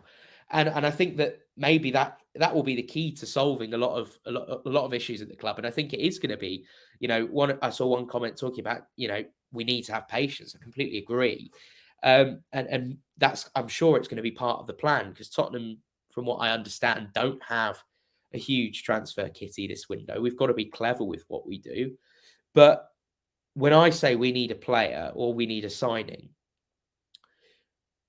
I don't want to see us just splash the cash for the sake of it. An academy star coming through, getting a chance, taking their chance, and finding themselves in the squad, that's a new signing in my book. Because it gives you an option you didn't think you had, or you didn't know you had before. So I think that's an important thing to kind of make clear, is that, if I say, when I say, and it's just me though, and I'm sure others think the same as well, and others might have a different opinion, but academy stars making it, that is a new signing. Yeah. Brian Hill, of course, he's had a couple of starts in the last couple of games. What have you made of Brian Hill? Do you think he's going to be a future star at Spurs, or do you think they'll offload him in the summer? And the reason why I say summer, Josh, is because I don't know whether you agree with me here, and the statement I'm about to make. I would be extremely surprised if any players left the football club in the January transfer window because of the injury problems that we've had or currently got. I would 100% agree with you completely. Yes, I think Brian Hill's a difficult one, because I actually really like him. There's something about him where I can't help but love him, but I also don't think he's good enough. I don't think he's not a good enough footballer. I just don't think he's a good enough Premier League footballer. I just think that, ultimately what is costing him is his physicality. I think it's harsh to judge him on Man City, because I think it was a terrible matchup for him under the circumstances. But I do think that there are games where he has his purpose. I mean, he was magnificent against Portsmouth. He was magnificent against Crystal Palace away last season. And I remember us singing at Selhurst Park in the away end. We were all singing Brian Hill, and it was crazy because no one really expected it. He has his games and he has his moments and his times. Actually, there was a lot that I really liked from him. I think it was against Villa that there was things that I really liked his movement, for example. I just think long term, I think Sue sums it up perfectly. He is a La Liga player. There's a reason why people rave about him in Spain, but he doesn't get the same reviews in England.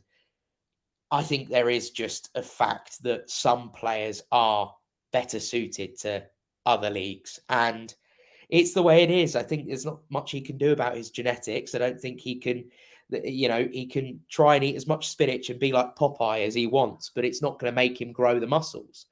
I hope that as long as he's here, he gets played in the right moments and he does his best, and I'm fully behind him. And it will be one of those that I think probably will go in the summer. And I wish him all the best if he does go. I just think long term, short term, I think it's great that he's there. Long term, obviously, we look to get a player that is a bit more powerful and suited to the Premier League, because that's what this league is kind of becoming now. The players that tend to make it are the ones that are a lot more physical. Even the likes of Bukayo Saka, who looks, tiny, is very physical and not afraid to get stuck in and, have the challenges and get physical and win those 50-50s that, Hill perhaps doesn't. So, I agree. I think it would be surprising if he leaves. I saw another comment. I think Dyer will go. Yeah, if there is one, I think Dyer probably is the most likely, only because I think that if there's a chance to cash in rather than lose him on a free, we will do so. I think that I'm not one of those people that's going to get on the bandwagon of shooting down Brian Hill because he's essentially physically quite weak, because I don't think there's any doubting what he can do with the football at his feet. Yeah, I completely agree. I think he's a terrific player, but like you said, just not in the Premier League. Lo Celso. Now, before a ball was kicked this season, or even pre-season, should I say, I thought he was going to be heading out the door, I must say. I didn't think we'd ever see him in a Spurs shirt again. Had a fairly decent pre-season. Last couple of games, I always say that if players are injured and you've got fringe players and players that aren't getting much game time, it's all about taking opportunities. I believe that Lo Celso in the last couple of games has taken his opportunity, certainly against Manchester City. An excellent pass rate against City as well, 40 out of 40 passes. Great goal as well. Barcelona were heavily linked with Lo Celso in this upcoming January transfer window. Apparently, he is at the top of their to-do list. They want him. I don't think there's any chance now, Josh, is there? You would have to offer us Frankie de Jong or one of their absolute. They have to offer us a top player or pay top buck, which they can't afford. It's not going to happen. Barcelona can only do deals if it's loan with clauses and obligations and things like that. And look what they're trying to do with Cancelo. They're trying to renegotiate the Cancelo deal to get it cheaper.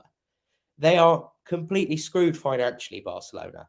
If they think they're going to take a player that is performing for us right now, that is crucial to Argentina, and I say this every time I talk about Lo Celso, whether it be on here or on Spaces, wherever, the only reason he wasn't being talked about, the only reason he didn't get a big money move, or the chance perhaps, was because of the injury at the World Cup. People are talking about McAllister purely because in terms of, I think that he obviously great at Brighton, but Argentina in the World Cup elevated his level, completely. It's what I think earned him the Liverpool move. It's because Lo Celso was injured. He starts when he's fit. So it's crazy that we've got this player and he cost a lot of money, but it almost feels like he's turned a leaf. It's like we've just signed him for the first time now. We can almost forget what's happened in the past, and we've signed a player that is delivering. It's really exciting to see. I think he was magnificent. And when Bentancur, who was really creative until his injury, he went off, and then Lo Celso comes and takes the mantelpiece. He's the one that's creating almost every pass Lo Celso does. It's not only successful, but it's progressive. And it's exactly what we've been crying out for. And actually, it's made me think, when fully fit, and this is just based on how players are performing at the minute, I'd actually quite like to see fully fit our midfield be Maddison in the 10, Lo Celso playing with Bentancur. I'd actually quite like that to be our midfield. Maybe it's too attacking, but Bentancur is a 6. And I really like the balance that we had in the midfield until Bentancur's injury as well. So, yeah, it's super exciting. But Barcelona can, jog on as far as I'm concerned because they can't afford him. And if he's going to carry on playing the way he's doing, you can add another, 10, 15 million on a price tag, which is already likely to be quite high given the fee we paid for him in the first place. It's just not going to happen. Josh, I don't want to seem negative about Lo Celso, but I feel like we have seen him have a couple of good games for Spurs before. It has been a very difficult 4 years for him. And when you think the amount of managers we've had during that period, and of course he's spent time away on loan, how confident are you that this run will continue, this form will continue at the football club? Provided he gets the love and support and the game time he needs, it will continue as long as he wants it to continue for. And as long as, this is a very different Tottenham team, and I'm trying my best. I have tried my best to try and judge every player from scratch this season because of how different the style is. Yeah. I'm still hung up with Eric Dyer and Ben Davis. I'm still, not sure I can forgive that because I think that they should have been gone years ago. But Dyer's going, don't worry. Yeah, well, this is it. But Lo Celso, look, I get this, but at the same time, he was superb at Villarreal, absolutely magnificent at Villarreal, and was crucial to them winning Europa League.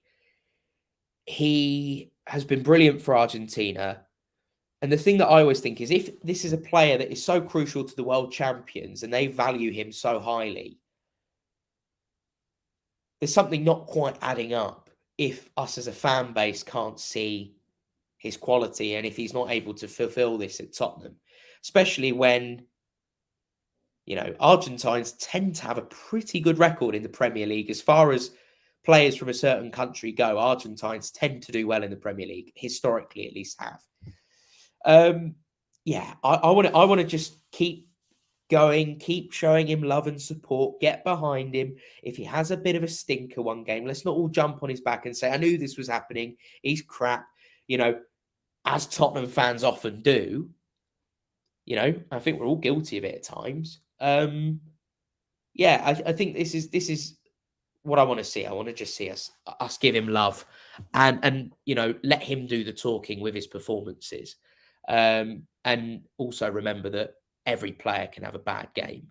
I understand the skepticism, and I think it's completely fair enough. The only thing that will really answer that is his performances. And, I'd love to sit down with you at the end of the season and we can talk about Lo Celso again and see how far he's come. I'm so glad we kept him at the football club. But I think what he's shown is he has the potential, at least, to be a crucial player for us. When you said do the talking with your football, I immediately thought of Pierre-Emile Højbjerg because, of course, he's been on the bench for the majority of the season. He's been super professional. Whenever we've wanted to call on him, or Andrew's called on him, he's really performed. Would you expect him to leave at the end of the season? Because there were many reports coming out saying that he wanted a new challenge. Do you think that he suits Ange Postecoglou's style, or do you think he will move on in the summer? I think that there is a chance that he will move on in the summer. There is. The way I feel about Højbjerg is this. He gets a lot of hate. He also gets a lot of love. I think he's a Marmite character amongst our fan base. You either love him or hate him. And I'm in the love him camp. Because what I see there is a player that puts absolutely bloody everything on the line. He works and works and works. And he played almost every game for 3 consecutive seasons for club and country. George, you could say that about Ben Davies. I think you're pretty harsh on Ben Davies. The difference between Højbjerg and Ben Davies, and I've got nothing but respect for what Davies has done for the club, but I don't think he's got the legs for it. What you're seeing is now the way that teams are setting up with quick, powerful strikers, he was chasing everything. And I don't think that's good for him. I don't think Ben Davies is a terrible footballer, but I don't think he's good enough to be playing for this Tottenham team with where we want to go. And I think this has been often the case throughout his time at the club, because let's not forget, he joined and he was second choice.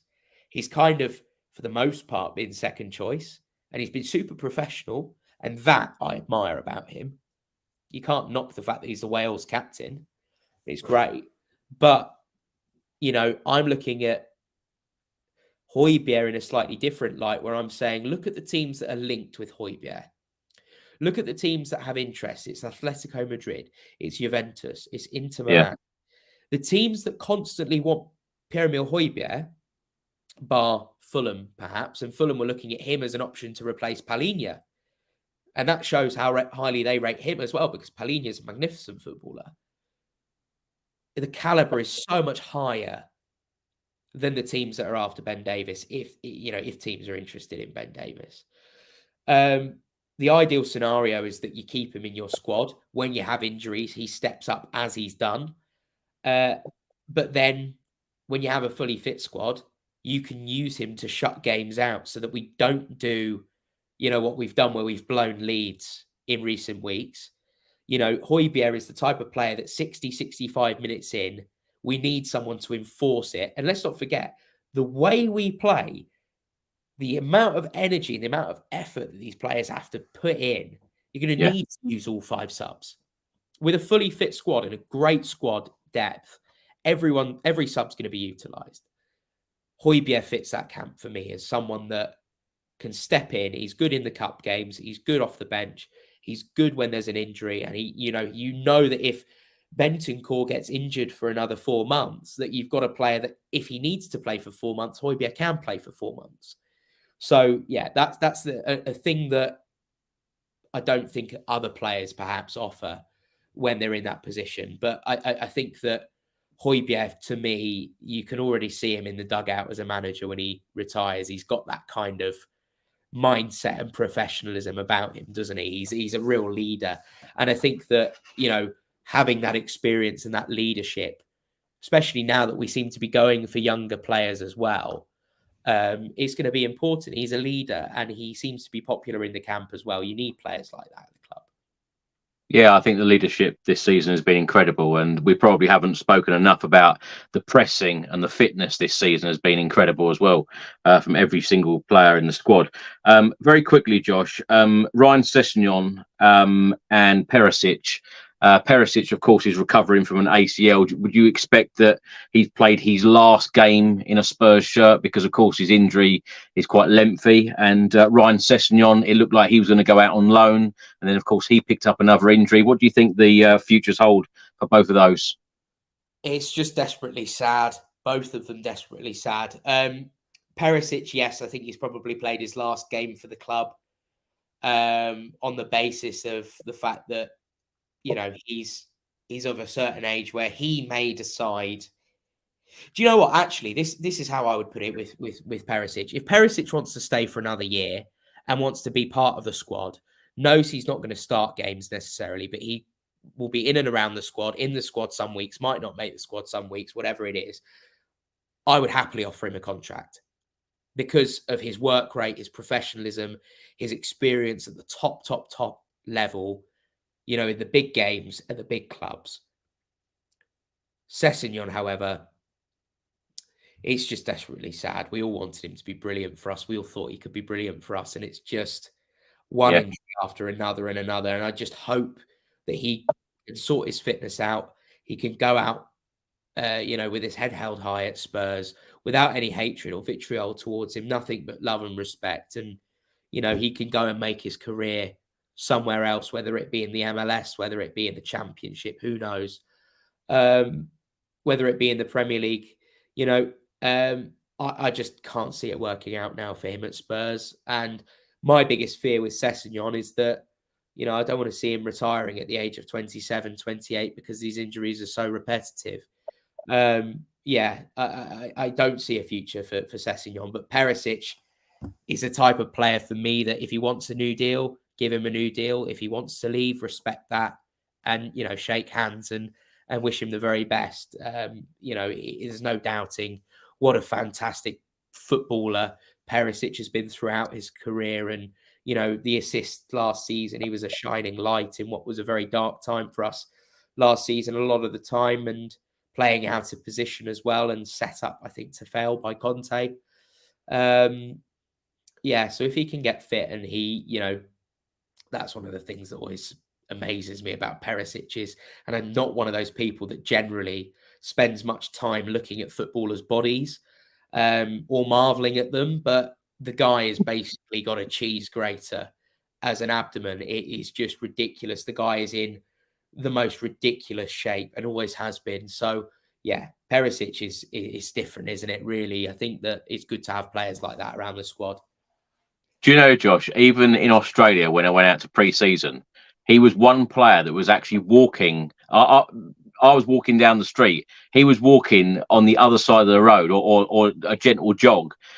He's obsessed with fitness. He just wants to keep active all the time. He's an incredible professional. He's super, super fit. Now, of course, Pedro Porro has been our preferred right back this season under Ange. Emerson Royale has had limited game time. Of course, he's come in and played centre back in the last couple of games. But I wanted to ask you about Jed Spence, currently out on loan. Do you think we'll ever see him play for Spurs again? I think it's a case of the Joe Rodon. It's just one of those that was meant to be a great signing, and it's just for whatever reason, just it's not happening. Jed Spence, it's one of those because I think there's a very good player in there. I really do think there's a good player in there. But he's got to show his attitude is there. He's got to show that everything about him is, and if there's a manager that is going to give a chance to that type of player, it's Ange Postecoglou. But why was Postecoglou so quick to get him out? I think that is saying a lot. If Postecoglou talks about character being above anything, it's the number one quality he looks for. Great character and a mentality. And it's very cutthroat with Ange. But if you put yourself in his position, you sign for the football club, you think you've got this big move to Tottenham Hotspur, this stadium, training facilities, you're going to play under Antonio Conte. And then Conte comes out with, he's a club signing. And then he says it again.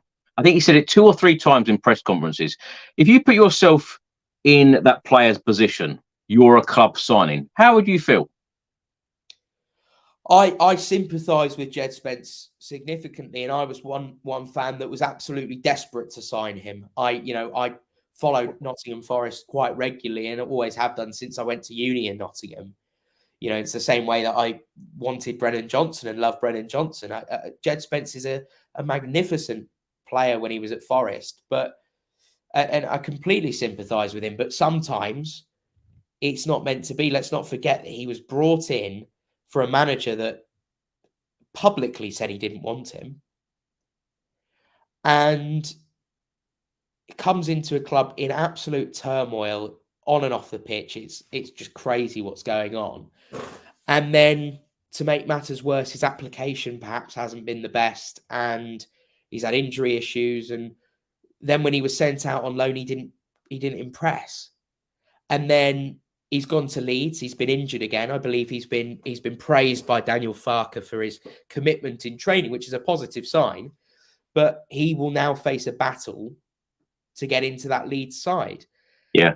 If Jed Spence, and this is the thing, and I don't want to say categorically as 100%, it's not as black and white as that. But if he can battle back into that Leeds team, help and play a crucial role in getting them back into the Premier League, first of all, Leeds will be wanting to sign him permanently. And then you've got a situation and you've got a question to kind of ask there. But then, ultimately it's down to him now. I feel for him, but it's down to him. Only him and him alone can change this. And I've just seen that Arsenal have scored 4th goal in the 96th minute, 6 minutes of injury time past the 6th minute, which is just not what I want to hear right now. But yeah, back to Jed Spence. It's on him now. I feel for him, but he's the one that is going to change the boss's mind. Do your talking on the pitch. Yeah. That's it, really. Josh, one of the main reasons you're here, and I can't believe I'm asking this question at an hour and 43 gone of this podcast. Now, the transfer window, of course, is coming up in 26 days' time. What do we need to do as an absolute minimum to back Ange Postecoglou? What do you think Ange wants in this transfer window as an absolute minimum to take this football club forward? It's a really simple answer. What Ange wants. Whatever he wants. That is it. It's as simple as that. I don't need to go on a long explanation about this. Ange is doing a superb job. If there's a player Ange wants because it's going to benefit his team and his style, give it to him. By hook or by crook, whether it's a loan, permanent, whatever it is, get it over the line. If Ange wants X player, Ange should get X player. And of course, if he turns you down for another club, there's not much you can do about it. You need to then get the next best player that Ange wants. Van der Ven, from what I understand, was the player specifically that Ange requested. That was him. And he's been a revelation for us. I think Ange, has done enough so far that deserves to be backed. But how many times have we been in a January transfer window we say back the manager? Well, there's been a lot of change, off the pitch as well. Of course, technical director Johan Lang has come in from Aston Villa. What have you made of that appointment? Because Ange, a couple of weeks ago, turned around and said, we've got to get business done early. Are you confident that Spurs will, having planned for this January transfer window, weeks ahead, months ahead, for this window, and to get the business done early? Are you confident of that? Has there been change, Josh? Do you think fundamentally, of course, there's been change. I'm saying with fingers crossed, yes. And I believe that if we are going to ever do early business, it's going to be this window and it's going to be under this manager. If we don't now, I feel like we never will. So we have to. Yeah, absolutely. They've been planning. Langer's really impressive, by the way. He's the guy that, it was Ollie Watkins and John McGinn, from what I understand, that he brought into Aston Villa. And actually, it's the core of players that are almost exciting the most and performing the best for Unai Emery are actually the ones that he brought in. Yeah. A lot of them for Dean Smith. So that's exciting. And it shows that he's willing to take a punt on a player from a lower league or from, slightly less glamorous places, shall we say. We're not going to spend 60 million on a midfielder in France that's had one good season. What I've seen from us in the summer were sensible signings. Yeah. Paratici is 100% still there in the shadows. I don't doubt for 1 second that in his sort of advisor role within the confines of his FIFA ban, he is doing everything he possibly can that is legal to help things. Langer comes in. Obviously, it's a shame to see Gabbanini go. But, I think that ultimately we're all on the same page, aren't we? Fans, it seems that fans, players, manager, the whole thing seems to be all on the same page. I don't see why that can't continue in terms of appointments off the pitch and in the window. I think it's clear the direction we're going in. And I think that Postecoglou doesn't strike me as the type of manager that has the same level of ego as a Conte that will throw his toys out the pram. He kind of just gets on with it. And I think you, as a chairman or as a backroom staff, you probably want to support a manager a lot more that has that attitude and that understands that it's not as simple as just you can splash out 200 million every now and then whenever you fancy. I'm impressed with what's going on. Time will tell. You said earlier on the stream that you believe that Spurs haven't got that much money to spend in this window. What we're talking? Well, reports that have come from several, reputable Spurs journalists, the likes of Ali Gold and Dan Kilpatrick and, those at the Athletic as well, and even what we're hearing at the Mail is that Tottenham are going to have to be clever because a lot of the money that we'd spent in the summer was Harry Kane money that we'd known was going to happen. And it emerged at the end of the window that, Ange even said it himself. He knew from the start that Harry Kane was going.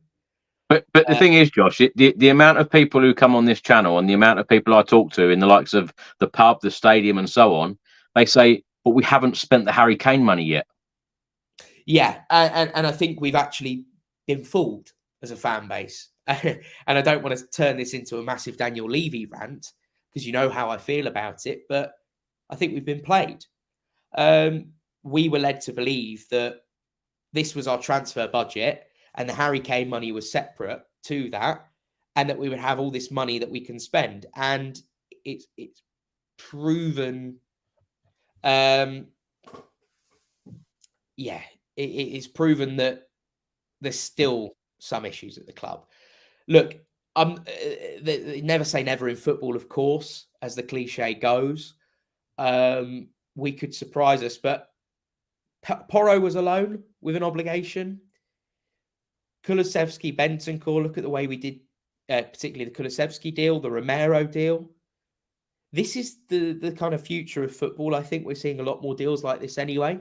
And Tottenham seem to be doing this sort of almost kick the can down the road kind of approach where they're being a little bit more sensible about this. They're not. I think ever since wasting that money on Ndombele, and my God, it was a waste. They're a lot more reluctant to just splash big money on a player unless they're 100% confident. And I think that's 2 years down the line. 2 years down the line, you can start spending that money if that's what you need to start competing at the very top. And Ange has proven that the players he wants work. And the thing is, when I say there's no money, or we don't have much money, it's not to say that there isn't money that we can spend. Of course we can spend money, and that we could spend a lot of money. But I don't see at all Daniel Levy committing big money in this window. I think what's more likely is we could do some clever deals, and then next summer, hopefully, we spend a lot more money in the right areas. Josh, you just mentioned money. You mentioned Tanguy Ndombele. I think that all of us, if we were to be sensible about it and realistic about it, we've seen money wasted in previous windows. You mentioned Tanguy Ndombele there, record signing, not even playing for the football club anymore, probably will never ever put on a Spurs shirt again. What his future holds, none of us know, with the attitude and what's happened with him in the last couple of years. So it's not necessarily sometimes all about spending big money, is it? It's about the recruitment process. It is about identifying those correct players. Now, if I was to put you on the spot and say, in this transfer window, what will Ange really be focusing on? Because, many reports in the last couple of days are stating that it's centre-backs, particularly left-sided centre-backs. Now, if I was to push you on, say, 2 or 3 players that Spurs or Ange himself wants, what positions would they be? I think he wants a left-sided centre-back. I think he wants a right winger, an out-and-out right winger. And I think he probably wants a striker as well. That would be what I would assume he wants. Because for me, what I'm seeing is a situation where you buy a right winger, Kulusevski then becomes like a 10, Gio can drop into the 8. Because we've got a lot of players already, I think, that can play multiple positions. And I think Jota seems to be one he likes. Bakayoko, that we've been linked with several, younger players. Centre-back, obviously, I don't think that even needs to be really discussed. I think it's obvious we need a centre-back, given that we've played with 4 fullbacks for the last few games. Maybe even 2 centre-backs instead of a striker.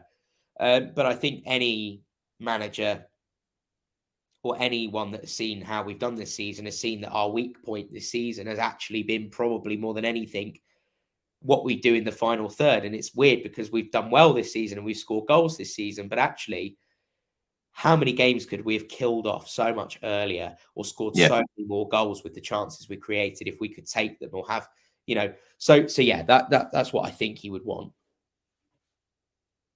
Josh, apart from Jota, who you mentioned, is there any other players that you could actually name who you think the Spurs are currently interested in and could possibly sign in January? So we've got Bakayoko at PSV. He's been incredible. Young player, one guy that several clubs in Europe want. He's one that Spurs are monitoring. It might be one that they make the move in the summer.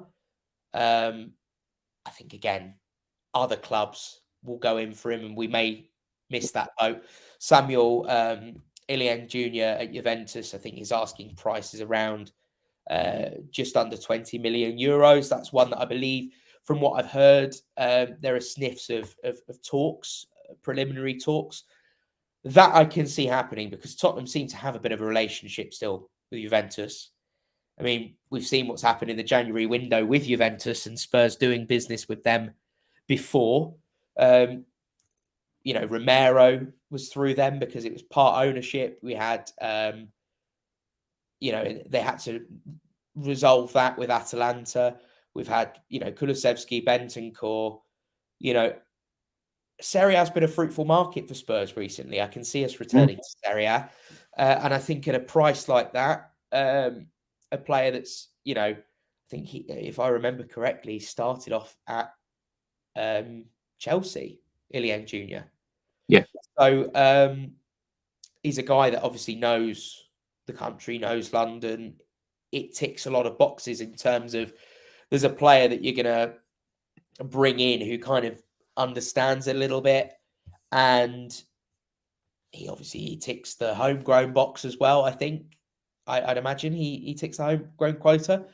I think there's a lot of things that it kind of makes sense about that. Plus, it's a player that's 19, 20 years old, so there's again lots of scope. If there was an option, right, and this is the thing, if it was a Hill goes, but you can bring an Ilian Jr. or whatever it is in, I don't see that as a loss for us.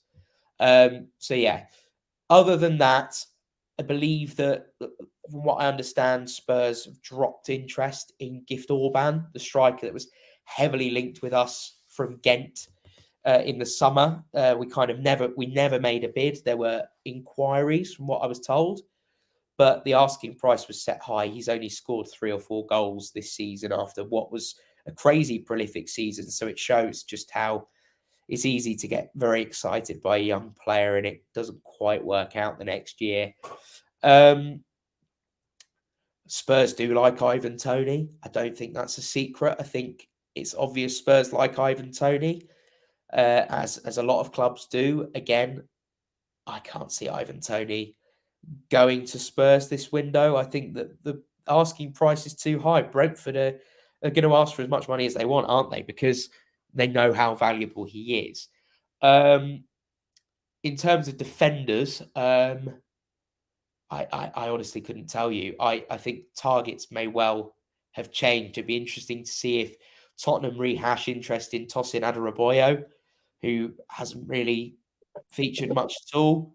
I'm not too sure in terms of defenders. I think we clearly need one, but it'll be interesting to see kind of where we go from that. I'd like to see us buy a ready-made defender. Well, that's exactly the question I was going to ask, Josh.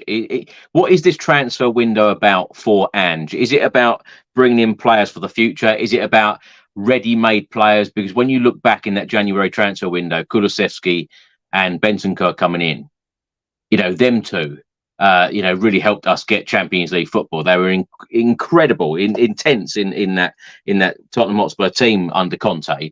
That's the sort of signings for me that I think that we need at the football club.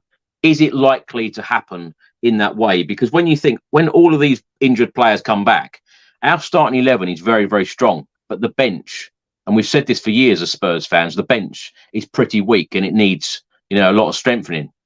Is it about bringing on players? Is it about game changers in that respect? Certainly now the games are so much longer.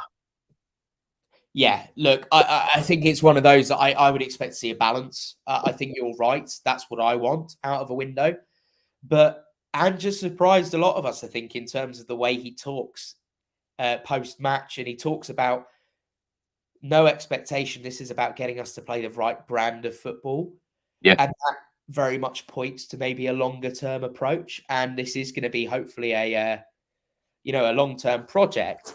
But we're also in a great position right now. So why shouldn't we capitalize on that? If we can bring a young, exciting winger in, a solid centre-back, bear in mind, there's always a risk of Romero getting suspended, or Van der Ven is obviously injured now. Romero could get injured as well.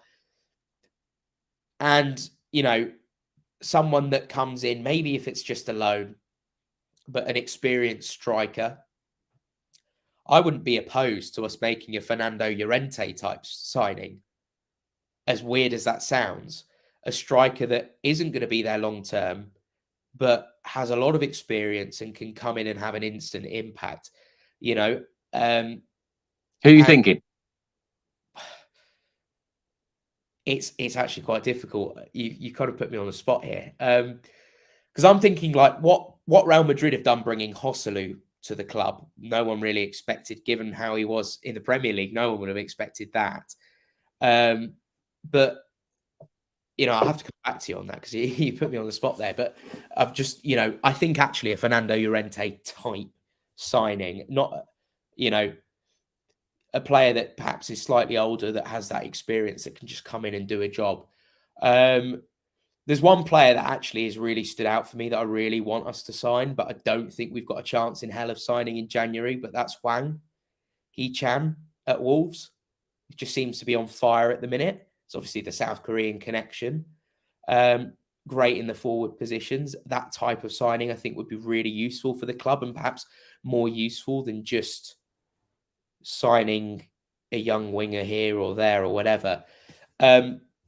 I'd like to see us buy players or bring players in for the Premier League, perhaps as well.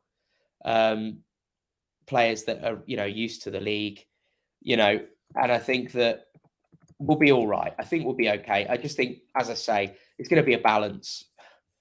I couldn't tell you half the players. I'm sure there are players that none of us have even mentioned in the media or spoken about, that we're talking about and scouting and watching. But yeah, I'd like to see exactly if we can mirror the window that we had with Bentancur and Kulusevski, but have a centre back in there, I'd be delighted. It's funny, Josh, because when I talk to journalists such as Fabrizio Romano, he states that Spurs are scouting and watching so many players at one time. It's just impossible to know, you know, all of those names. But it's going to be interesting. But let me just ask you about Mark Gay, of course, of Crystal Palace, because we've been linked with him a lot in previous transfer windows as well. What's the chances of Spurs going to spend 50, 60 million pounds on a player like that with Premier League experience?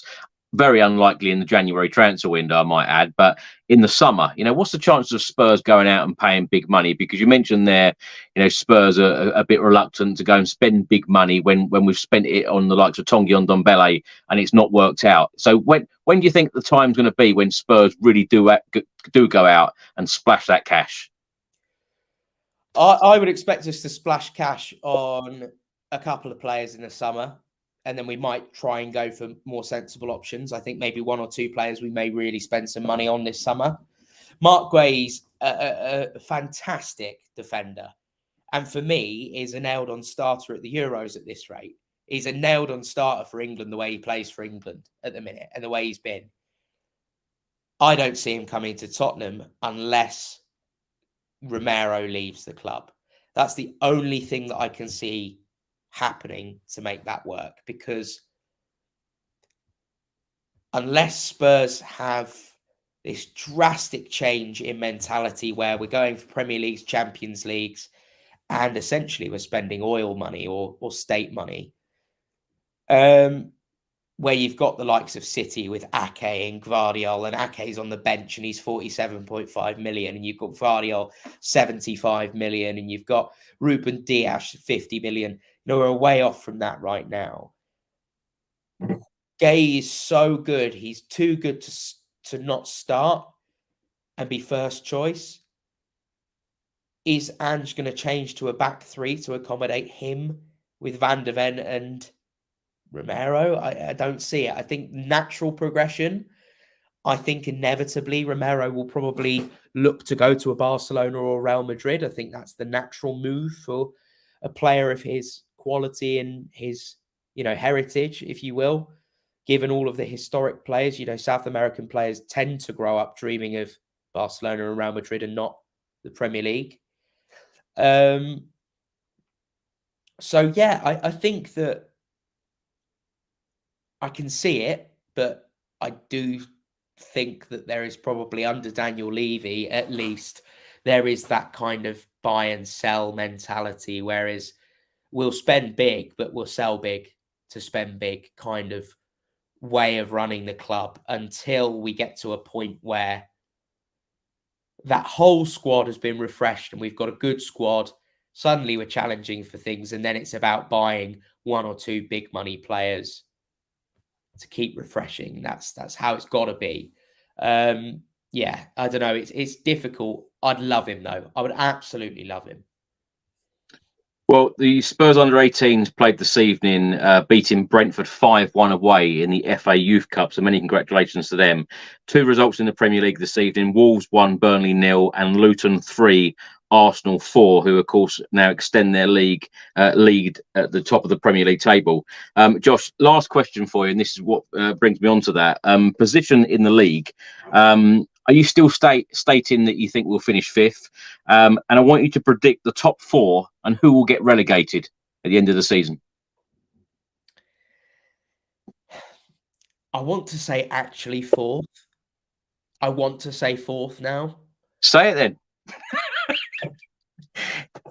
I don't want to be difficult. I'm going to conservatively stay with 5th and get Champions League football, but with a sort of wink that I think we can finish top 4. Having just said that, I'm going to massively contradict myself and give the top 4 as Tottenham 4th, Manchester City 3rd, which is controversial. Wow. Liverpool 2nd, and I hate to say it, results like tonight,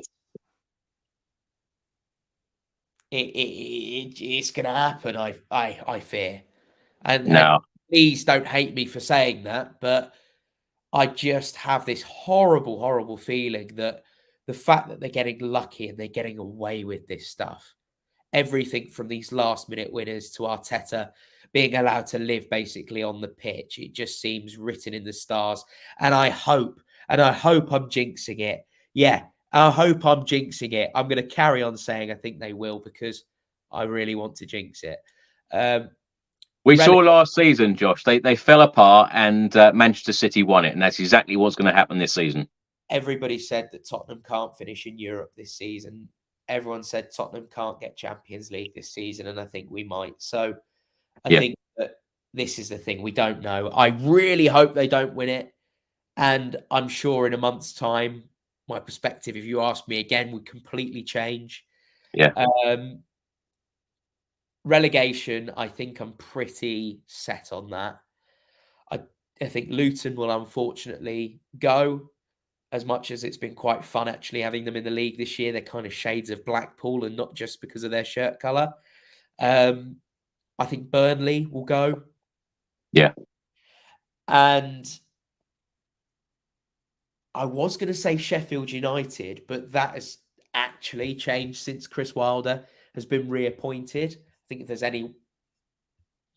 anyone to do it, it's going to be him. I'm going to say Everton. Do you think they'll get their points back?